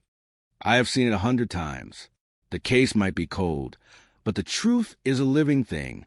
It is waiting in the dark, and one day, someone is going to stop being afraid, or the data is going to finish talking, and the whole house of cards is going to come crashing down. You can run from the law, but you can never, ever run from yourself. Human beings are curious creatures. They live, they breathe, and then, in the blink of an eye, they are gone, leaving behind nothing but a series of questions that the living are forced to piece together. I have spent a lifetime looking into the abyss of human behavior, and I can tell you this. The most dangerous thing in this world is an assumption. It is a lazy man's way of finding peace, and in police work, it is a poison that kills the truth. You see, when a young man named Spencer Irwin was found in a loading dock in Fresno. In the year 2024, the authorities looked at the scene, shrugged their shoulders, and decided he was just another statistic. They looked at a naked body, saw no immediate blood, and whispered the word overdose. They did not look for evidence. They did not process the scene. They simply want to go home and call it a day. I tell you, that is a failure of the highest order. Spencer Irwin was 30 years old. He was a son, a student, and a man who, despite his own battles with the demon of alcohol, possessed a heart that sought to lift others out of the gutter. He was not a saint, but he was a human being, and he deserved better than to be discarded like trash behind a dumpster. His mother, Kelly, knew that the story they told her was a lie. A mother's intuition is a powerful thing. It sees through the bureaucratic fog that investigators often hide behind. She knew he did not use hard drugs. She knew the logic did not hold. And when the toxicology results finally crawled back, they confirmed exactly what she suspected. There was no lethal dose of anything. The case the police had built in their minds, a convenient, tidy package of an overdose, fell apart upon the lightest touch. You have to be kidding me. They told a grieving mother that her son died of natural causes, yet they could not explain why he was naked, or why he was in a place he had no business being, or why there were no footprints in the dirt, only a strange pattern that looked like someone had been dragged or moved.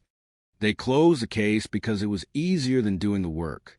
They dismissed the mother's plea because her grief was an inconvenience to their clearance rates. It is enough to make your blood boil. When you look at the crime scene photographs, if you have the stomach for it, you see the truth they refuse to acknowledge. There's a line, a mark under his jaw. That looks like a signature of something far more sinister than a cardiac event. And yet, there was no autopsy. They burned the evidence, cremated the body, and hoped the memory would fade into the ether. I have sat across from many men who thought they were clever. They think they can hide behind silence, or a story about a cousin, or a claim of never being there. But lies have a way of unraveling. They're like a cheap suit. The more you pull at a loose thread, the more the whole thing falls to pieces. Spencer Irwin's life intersected with people who walked in the shadows. Men like Angel and the One. They called Happy. They were people who moved through his life, perhaps with hands in his pockets, perhaps with secrets they were desperate to bury.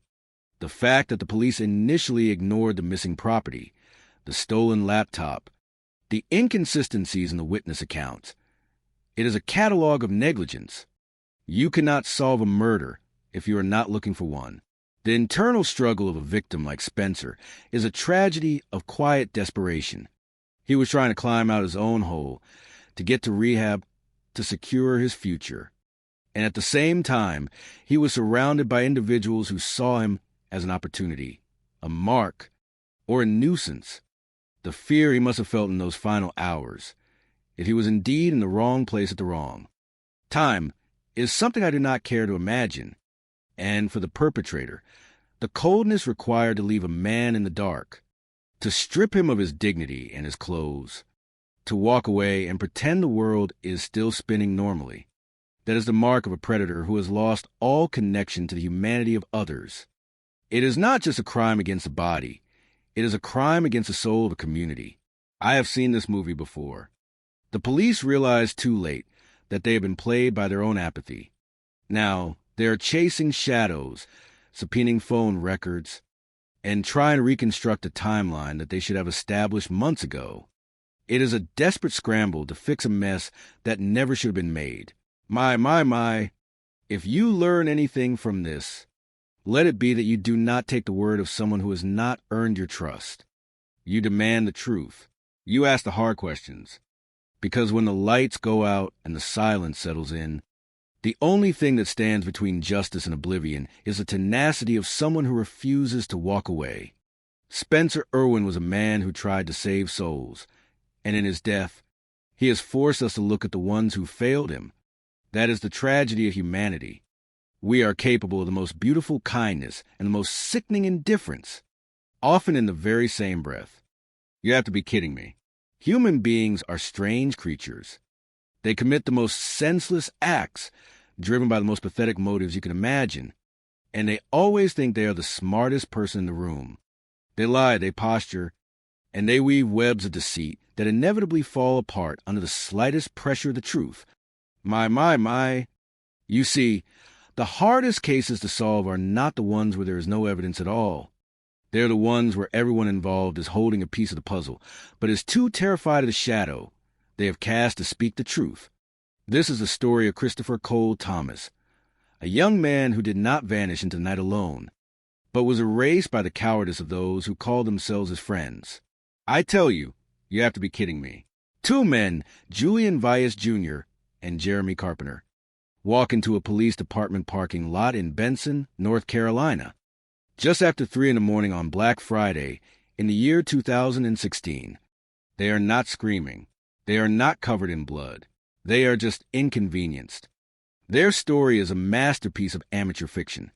They claim their driver, young Cole, simply went paranoid, pulled the car over, and bolted into the dark, leaving his life behind. A 22-year-old from Florida, in a place he has never been, just decides to go for a jog in the pitch black of night. Do you believe that? Because I certainly do not.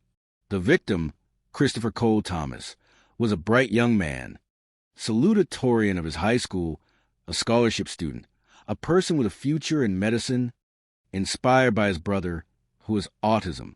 He was not a criminal. He was a young man seeking a bit of experience, a bit of extra cash to navigate the complexities of life.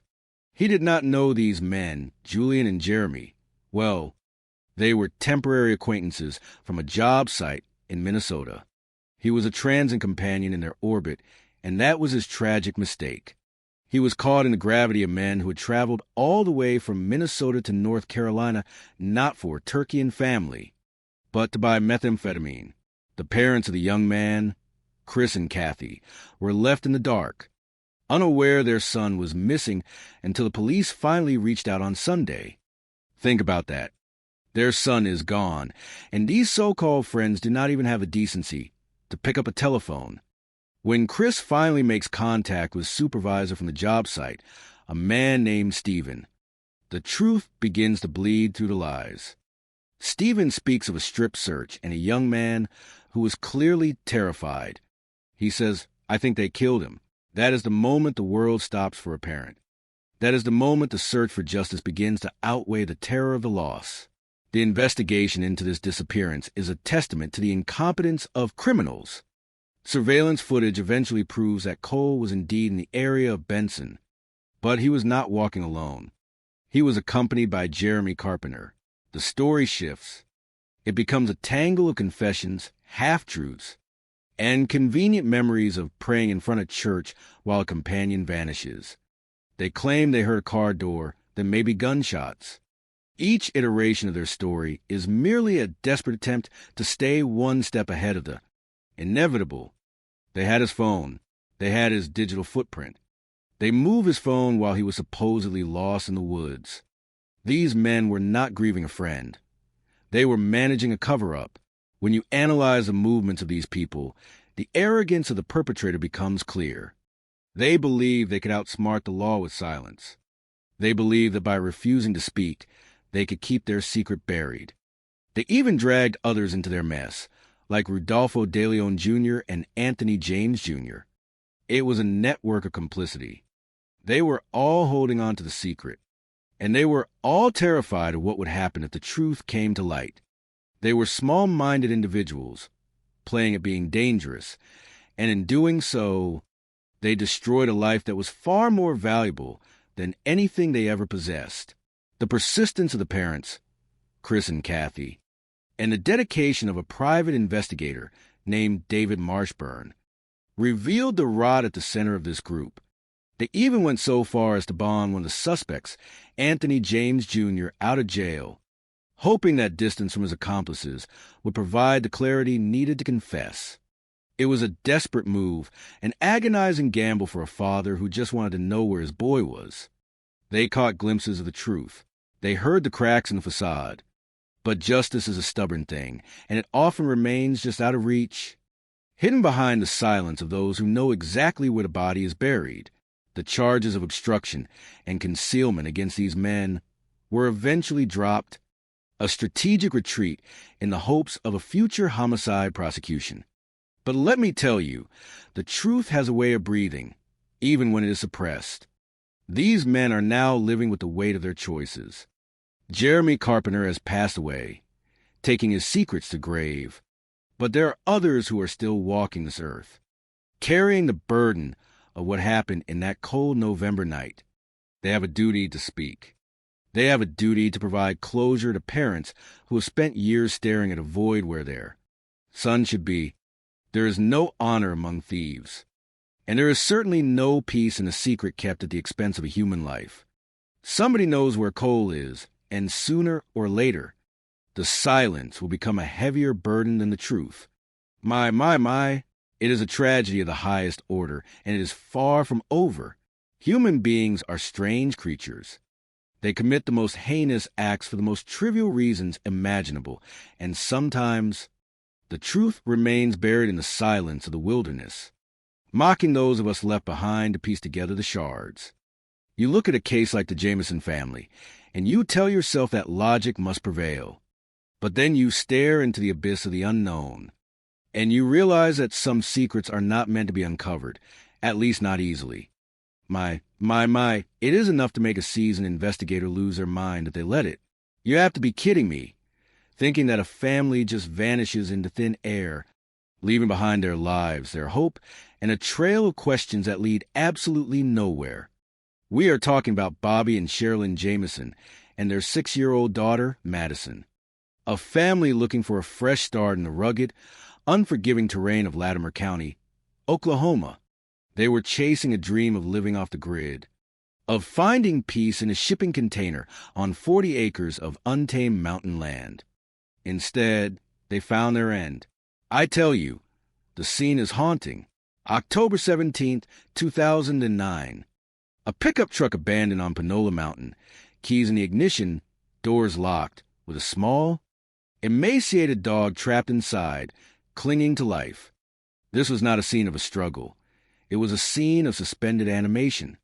$32,000 in cash remained tucked under the seat, a fortune to a family struggling with financial ruin.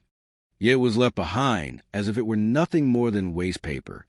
And that letter, that 7-page manifesto from Sherilyn to Bobby, dripping with accusations of attempted murder, demonic possession, and spiritual warfare. You read that, and you see a woman unraveling, a mind fractured by the weight of reality, or perhaps, as she believed, burdened by forces beyond human comprehension. Look at the photographs from that day. That image of little Madison standing before a cluster of rocks, her expression unreadable. A candid snapshot of a life about to be extinguished. It is the kind of detail that keeps you awake at night. Was she scared? Did she sense the encroaching darkness? We know they were there, scouting the land, moving with an eerie, rhythmic walk caught on surveillance footage that some say looked like a trance. I have seen many things in my career, but the way some people fixate on these snippets of video, the talk of spirits, the demon-killing bullets, it distracts from the cold, hard mechanics of a crime. The investigators searched that mountain until their boots wore thin, trekking through mud and thick brush in Smokestack Hollow, and yet they found nothing. For 4 years, the Jamisons were ghosts. Then, in 2013, a hunter finds their skull scattered in the woods, mere miles from where the truck was abandoned. No weapon, no briefcase, no explanation, just bones in the brush. You analyze the psyche of a victim like Sherilyn, battling bipolar disorder, medication, and a marriage that felt like a battlefield. She was a woman drowning in her own reality. And Bobby, a man trying to mold a new world out of his own broken back and mounting lawsuits. A man who saw threats in his own father, in his own home. Was this a murder-suicide? The public loves that narrative because it provides an ending. But you and I know better. A murder-suicide requires a weapon, a method, a conclusion. This case is none. If they were murdered, it was an execution by someone who knew the mountain. Someone who understood that the silence of the trees hides sins better than any confession ever could. Was it a deal gone wrong? As Sheriff Beecham suspected? Follow the money. Someone knew they had that cash.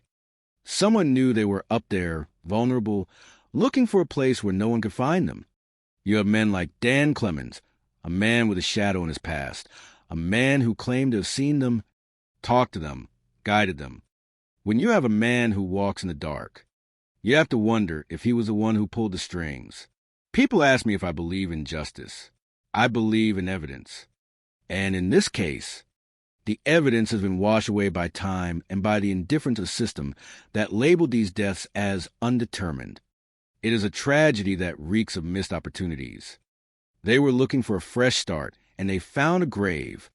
You have to ask yourself, if someone can kill a family and walk away clean, what does that say about the world we live in? It says that the monsters are not always the ones you read about in folklore. Sometimes they are just men with secrets, standing on a mountain, watching the world turn, waiting for the rain to wash away the evidence of their latest transgression. It is a bitter pill to swallow. But I tell you, in this line of work, the truth is rarely kind. Human beings are peculiar creatures. They kill for the most trivial reasons imaginable, leaving behind a trail of broken lives and questions that echo in the silence of an empty home. My. You see this case of David Meyerhofer, and you cannot help but wonder how a man like that manages to blend into the scenery of a small town while holding such profound, sickening darkness behind his eyes. I tell you, it is a bitter pill to swallow when you realize that the person walking down the street, the guy fixing your porch, is the same one who decides whose life ends and when. You have to be kidding me, thinking that he could hide that kind of malice forever. You look at the victims, innocent children like Susie Yeager or young women like Sandy Dickman, and your heart just breaks. They were just living their lives, sleeping in a tent or waiting for a second date, never knowing they were crossing paths with a predator who treated their existence like a checklist of twisted desires. That is the tragedy of it all. The victim is always an innocent soul snatched away by a coward who masks his own inadequacies with a display of temporary power. When you analyze a monster like Meyerhofer, you see the classic hallmarks. He was a loner, intelligent enough to know how to manipulate the system, and arrogant enough to think he could outsmart the law. He wanted the attention, didn't he? Those phone calls to the Yeager family were not just about money or confusion. They were about control. He wanted to keep them in a state of perpetual agony, dragging them to the mud of his own making, while he sat back and watched them scramble. It is a level of psychological warfare that makes my blood run cold. Then you have the FBI dipping their toes into the water of criminal profiling for the first time. Back in 1973, that was uncharted territory. They were looking at a crime scene not just for fingerprints, but for the soul of the person who left them. They identified the traits, the military experience, the need for souvenirs, the desire to insert himself into the investigation, and they were spot on. It is a shame it took so long to put the pieces together, but that is the reality of detective work. You're often fighting against the clock, against a lack of resources, and against the sheer randomness of a predator who moves in the shadows. What really gets me is the sheer, unadulterated coldness of the man. He had a freezer filled with the detritus of his crimes, a collection of trophies he kept as if they were nothing more than frozen cuts of meat. The human capacity for such apathy is staggering. It serves as a reminder, a grim one, that the greatest dangers do not always lurk in the woods or in the dark corners of the world. They sit at our tables, they talk to us at cafes, and they look us in the eye without blinking. Marietta Yeager, that mother, she showed a strength that most of us will never truly understand. To hold on to hope, to keep recording those calls, and ultimately to reach a place of forgiveness. That is a testament to the resilience of the human spirit. It is the antithesis of what Meyerhofer was. He sought to destroy, and she sought to endure. It does not bring those girls back, and it does not make the world a safer place overnight, but it is the only way to keep the darkness from winning completely. In the end, the man who thought he was untouchable took his own life, a final, cowardly exit from a stage where he never belonged in the first place. Justice was served, in a way, but the cost was simply too high. I tell you, the world is a fragile place, and we are lucky to make it through the day without bumping into someone whose heart is truly hollow. Human beings are strange creatures. They kill for the most ridiculous reasons you could possibly imagine. Money, jealousy, abruzdejo. It makes you wonder if we really evolved at all, or if we are just animals in better clothes, waiting for the slightest trigger to tear each other apart. My, I have seen it all, and yet, every time I walk into a scene, I am reminded that the capacity for cruelty resides right there, next door, behind a closed door at night. You never truly know what goes on inside. I tell you, Bernie James was not a man you expect to be murdered. He was a good man, a Marine, a firefighter, a paramedic who spent his life trying to keep people breathing, trying to keep them on this side of the dirt. He had a heart of gold and a protective nature that, in the end, became his fatal flaw. After losing his first wife to an aneurysm, he was a man adrift, tried to raise 3 toddlers on his own. He was desperate for a home, and into that vacuum stepped a woman named Patricia James. She was a woman who lived her life behind a facade, hiding behind a deep, jagged scar on her face that she believed made her hideous. Bernie did not see that scar. He saw a soul he thought he could love. He made a terrible mistake. He mistook a manipulator for a mother. You have to be kidding me. When you look at the evidence, the scene they set up in Wilton Manors, Florida, on that night in March of 1987, it was a work of fiction, a bad one at that. They found Bernie slumped over in his vehicle, his head bludgeoned, his neck marked by ligatures. The story his wife Patty gave us, a complete fabrication. She claimed some random stranger, a tall man she did not know, had stopped by to ask for matches and killed her husband, but the scene told a different story. The dipstick showed the oil was full, yet she claimed he was out there to change it. There was no blood in that car, and a man does not get bludgeoned to death without making a mess. The blood was elsewhere. The crime was a performance, and Patty was a director. She was not just one person. She was a ghost. She invented a fictional flight attendant named TJ to lure a man named Tim Ott into her web. She created a second persona, Demi, just to meet him face to face. She played on his sympathy, told him lies about Bernie being a child molester, told him she was the victim of abuse. It is the oldest trick in the book. Find a weak man, feed him a narrative of victimhood, and turn him into a weapon. Tim Ott, an intelligent man, was so thoroughly brainwashed by these fake identities that he actually believed he was doing the world a favor by murdering a man he had never even met. I tell you, it is chilling. They sat there and plotted this cold-blooded execution, like they were planning a grocery list. They talked about grinding up pills, about shooting him, and finally, they decided on the brute force of a baseball bat and wire in an apartment miles away. Inside the mind of someone like Patty James, there is no room for anyone else. She was a master of the con. She used her own children as props, claiming her son was deaf just to scam churches out of money. She isolated those kids, kept them from the world, and made them fear everything. She treated people as tools to be used and discarded. When Bernie realized who she was, when he finally gathered the strength to leave her, she could not let him go. She could not handle the rejection. It would have been her 3rd divorce. That is a blow to the ego she could not survive. So she decided if she could not have him, nobody would. She took out a life insurance policy on him, made sure she was the only one who would profit, and then she orchestrated his end. When we finally brought her in, when the walls were closing in, she did what all cowards do. She lied until she could not lie anymore. And when the truth was staring her in the face, she simply turned it off. She claimed she had another personality. She said she did not remember being part of the murder. My, the audacity of it. She wanted us to believe she was a bystander to her own malice. But you cannot run from the facts. The science, the blood in the carpet at the apartment, the money trail, it all pointed back to her.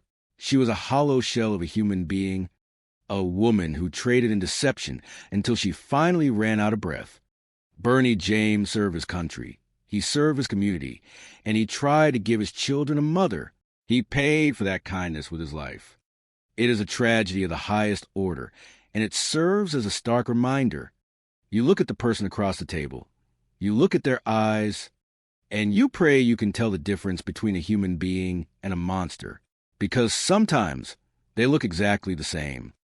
The quiet suburban life in Arlington, Texas, was shattered on the morning of June 10th, 2012, when an elderly Vietnamese immigrant couple, Long Nguyen and Hong Lu, were discovered brutally murdered within the confines of their own home.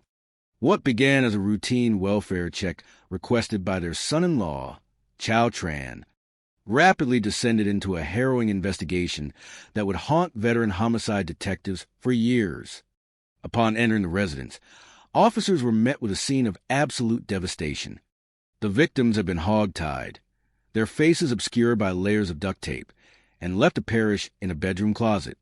For investigators who had spent decades in the field, the sheer savagery of the act, the blunt force trauma, the meticulous staging of a robbery gone wrong, and the desperate, suffocating final moments of the couple marked this as one of the most gruesome crimes in their careers. The victims, beloved members of the local community known for their industriousness and deep devotion to their family, had arrived in the United States with dreams of a brighter future, only to find themselves ensnared in a web of despair and manipulation. The investigation eventually peeled back the layers of a dark and complex narrative centered on spiritual desperation, struggling with a failing sewing business and a string of profound professional misfortunes. The family had turned to an unconventional source of hope, a Houston-based spiritual advisor named Daphne Wright, marketed as a savior capable of lifting curses and restoring fortune. Wright became a predatory fixture in their lives. Over time, the family's belief in these mystical rituals led to an astronomical financial burden, with debts to Wright mounting to between $250,000 and $280,000. The internal dynamics of the case reveal a tragic erosion of trust and morality. The pursuit of the American dream, marred by fear, allowed a cynical and greedy individual to exploit their vulnerability. The perpetrators, identified later as Bobby Guillory and his nephew Willie Guillory, were allegedly orchestrated by Wright, who viewed the couple not as human beings, but as a path to liquidating life insurance policies to satisfy debts. The psychological landscape of this tragedy is deeply disturbing, reflecting profound manipulation at play. Willie Guillory, only 16 years old at the time, was a pawn driven by fear of his uncle, while Bobby Guillory, a man with no prior criminal history, was lured by the promise of money in a state of desperate poverty.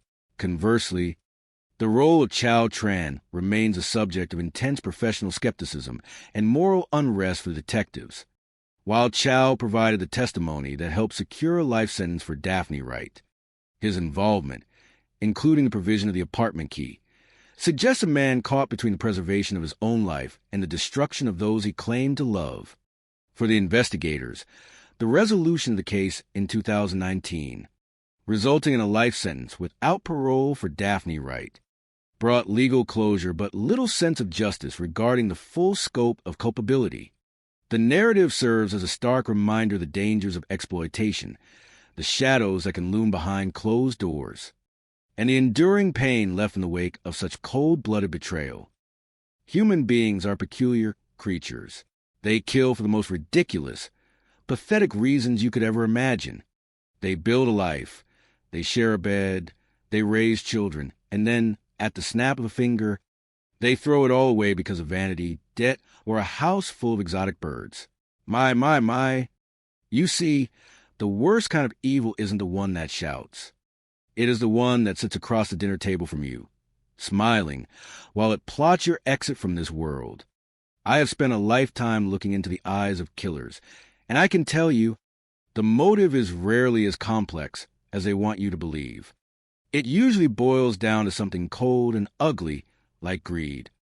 Fred Brown was a man who lived a life that mattered. He was a veteran, a professor, a man who actually believed in the sanctity of a marriage vow. He was the kind of person who would stop his car on a lonely stretch of road because he thought someone needed help. That is a virtue, but in the hands of a sociopath, it becomes a liability. On an April morning in 1991, the world lost that man. When I look at the crime scene, I do not see a random act of violence. You see a footprint on a man's back, and you know exactly what happened. Someone stood over him, executed him, and did it with the cold detachment of a man checking an item off a grocery list. Patricia Brown was a woman who lived in the shadow of her own desires. She grew up poor, and when she found Fred, she found her ticket out. But somewhere along the line, the life she had was enough. It never is it? You have to be kidding me if you think a person can go from a devoted wife to orchestrating a murder, over renovations and debt, without a piece of their soul already being gone. She filled her house with 50 or 60 exotic birds, noisy, demanding things, and expected a man who was already struggling under the weight of financial stress to just accept it. Fred was a good man. He was a pushover. He was trying to keep the peace. But peace is a rare commodity in a house where one person is waiting for the insurance policy to pay out so they can live a life they haven't earned. Then you have the hitman, Leroy Wetzel. They called him Short Circuit, and that tells you everything you need to know about the man. He was a small man with a big temper, a man who had been married 7 times and viewed human life as a commodity you could trade for $30,000. He wrote a letter to be opened only when he died, a confession that laid bare the entire sordid plot. Why would a man do that? Because even a monster sometimes wants the truth out when he is done playing the game. He sat in that courtroom, shaking, a man who had stood over a begging, pleading human being, and pulled the trigger because his ex-wife's sister told him to. The tragedy here is not just that Fred died. It is that he was betrayed by the very people who were supposed to be his family. I tell you, it is a bitter pill to swallow. Fred Brown did not die because he was unlucky. He died because he was decent. And he lived in a world where decency is sometimes perceived as weakness by those who are hollow inside. Patricia Brown and her co-conspirators destroyed everything for what? A few $1,000s, some land, and a dream that was built on a foundation of blood. When the jury finally gave their verdict, it was justice. But it was a cold, hollow kind of justice. It did not bring Fred back. It only confirmed what we already knew, that the darkest places on this earth are not the back alleys or the desolate highways at midnight. The darkest places are the hearts of people who decide that another human being is worth less than the things they want to own. Human beings are strange creatures. They commit the most heinous acts for the most trivial of reasons. Greed, that insatiable hunger for what is not yours, has a way of rotting a person from the inside out. It turns mothers into obstacles and daughters into executioners. My. You see, when the ties that bind a family are replaced by the cold, hard logical ledger, you are standing on the precipice of a tragedy. And in the case of Margaret Abernathy, that precipice was a cliff, and her own daughter was the one who pushed her over. I tell you, this was not some random act of violence perpetrated by a faceless intruder. This was a calculated, cold-blooded decision made by a woman who thought she could outsmart the law and her own kin. On the 4th of February, 1991, in LaGrange, Georgia, a quiet community was shattered. We arrived at what looked like a burglary, but my gut, a detective's most reliable partner, told me something was rotten from the start. You have to be kidding me. Staging a scene and forgetting the basic physics of a broken window, glass on the outside, not the inside? Someone was playing a game of pretend, and they were terrible at it. Margaret Abernathy was a pillar of that town, a businesswoman, a mother, a grandmother. She gave her daughter, Priscilla, everything, the capital, the support, the trust. And how was that trust repaid? With a lead slug to the brain. You see, Margaret had realized the truth. She found out the books were being cooked. The money was disappearing into a hole of bad investments and poor choices. She had gone to the bank to sever the cord, to remove Priscilla from the accounts. That was the death knell for the daughter's scheme. Think about the pathology here. Priscilla arrives at her mother's home, walks into that bedroom, and fires the first shot. The poor woman, still clinging to life, crawls into the bathroom, trying to clean the blood, trying to survive. And what does the daughter do? She finishes the job. She executes her own mother in cold blood because she feared losing a lifestyle she had built on a foundation of lies. The sheer audacity of it is chilling.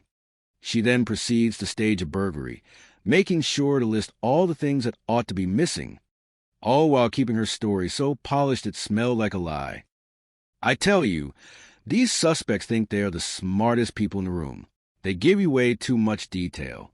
They tell you about every school bus they followed and every errand they ran, hoping that volume will equate to veracity. But they forget that the truth has a way of leaking out cracks. We found out she was at that house when she claimed to be elsewhere. We found out she was desperate, drowning in debt, and that the bank was about to cut her off. She had painted herself into a corner, and rather than face the humiliation of failure, she chose the ultimate betrayal. When we finally sat her down for questioning, she didn't want to talk about the murder.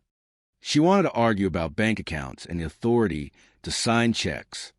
Even when staring at the evidence of her own depravity, she couldn't stop being the businesswoman who thought she could fix a bad balance sheet with a life insurance policy. It is pathetic, really. To murder the woman who gave you life because you were afraid of being broke, that is a special kind of moral bankruptcy. The jury saw it for what it was. In August of 1992, she was found guilty, a life sentence for a life taken. People ask me if it gets easier, seeing families ripped apart like that. It does not. You see, when a murder happens, the victim dies. But the family that is left behind dies 1,000 deaths every single day afterward. The dinners, the holidays, the trust, all of it gone, burned away by the fire of a daughter's greed. It is a haunting reminder that the most dangerous enemy is often the one sitting across the dinner table. Human beings are curious creatures. They kill for the most ridiculous reasons you could ever imagine. You think you have seen it all. And then something comes across your desk that just makes you want to hang up your badge and walk away. But you cannot. You have a job to do. You have to find the truth, because the truth is the only thing that belongs to the dead. My, you have to be kidding me.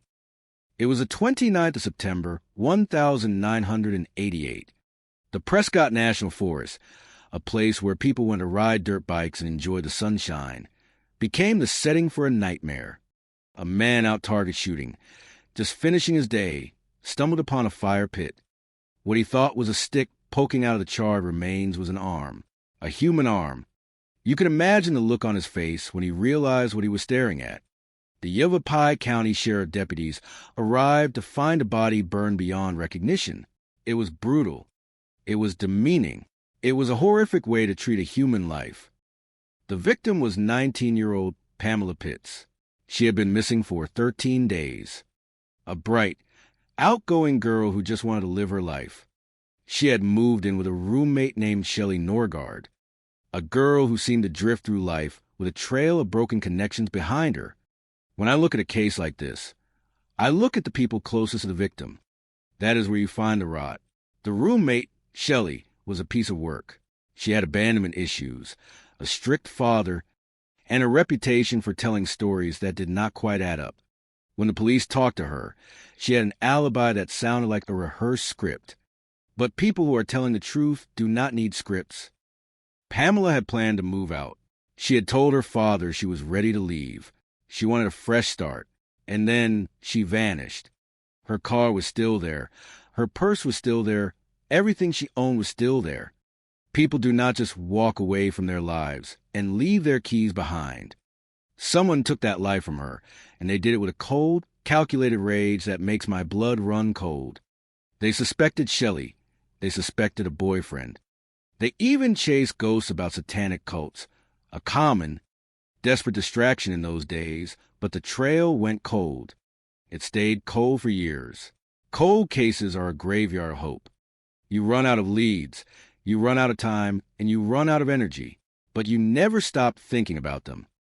Then, in May of 1991, a group of students exploring a cave found another body. This time was a young man, Ray Clerks, the boyfriend of Shelley Norgard. He had been shot in the head and dropped into a vertical mine shaft, wrapped in a waterbed liner. You see the pattern? Two people who wanted to walk away from Shelley. Two people who ended up dead. It is not a coincidence. It is a signature. When the detectives found evidence, a fingerprint on a flashlight, blood in the trunk of a car, they finally had her. She eventually pleaded guilty, and the court sentenced her to 20 years. 20 years for a life. Sometimes the law is a blunt instrument, and it does not always cut deep enough. But justice is a patient beast. It waited until 2011, and then it waited until 2017. A cold case detective, digging through old files, finally listened to 97 recorded jail calls. And there it was, a moment of silence that spoke louder than any confession. A moment where the mask slipped. That was the leverage they needed. After nearly 30 years, Shelley was finally arrested for the murder of Pamela Pitts. She eventually confessed to a fight, to hitting Pamela until she stopped breathing, but she would never talk about the fire. She would never talk about the desecration. She walked out of prison after the plea deal, getting credit for time served. The world is a darker place because of people like her. She murdered 2 people she claimed to love. She stole their futures, their dreams, their potential to be someone. Pamela was a fireball, a girl who loved life. And her life was cut short by someone who could not handle the idea of being alone. I tell you, you see the worst of humanity in these files. But you also see the strength of families who wait decades just to hear someone say the word guilty. Justice was served, but it was a cold, hard meal, and it came far too late.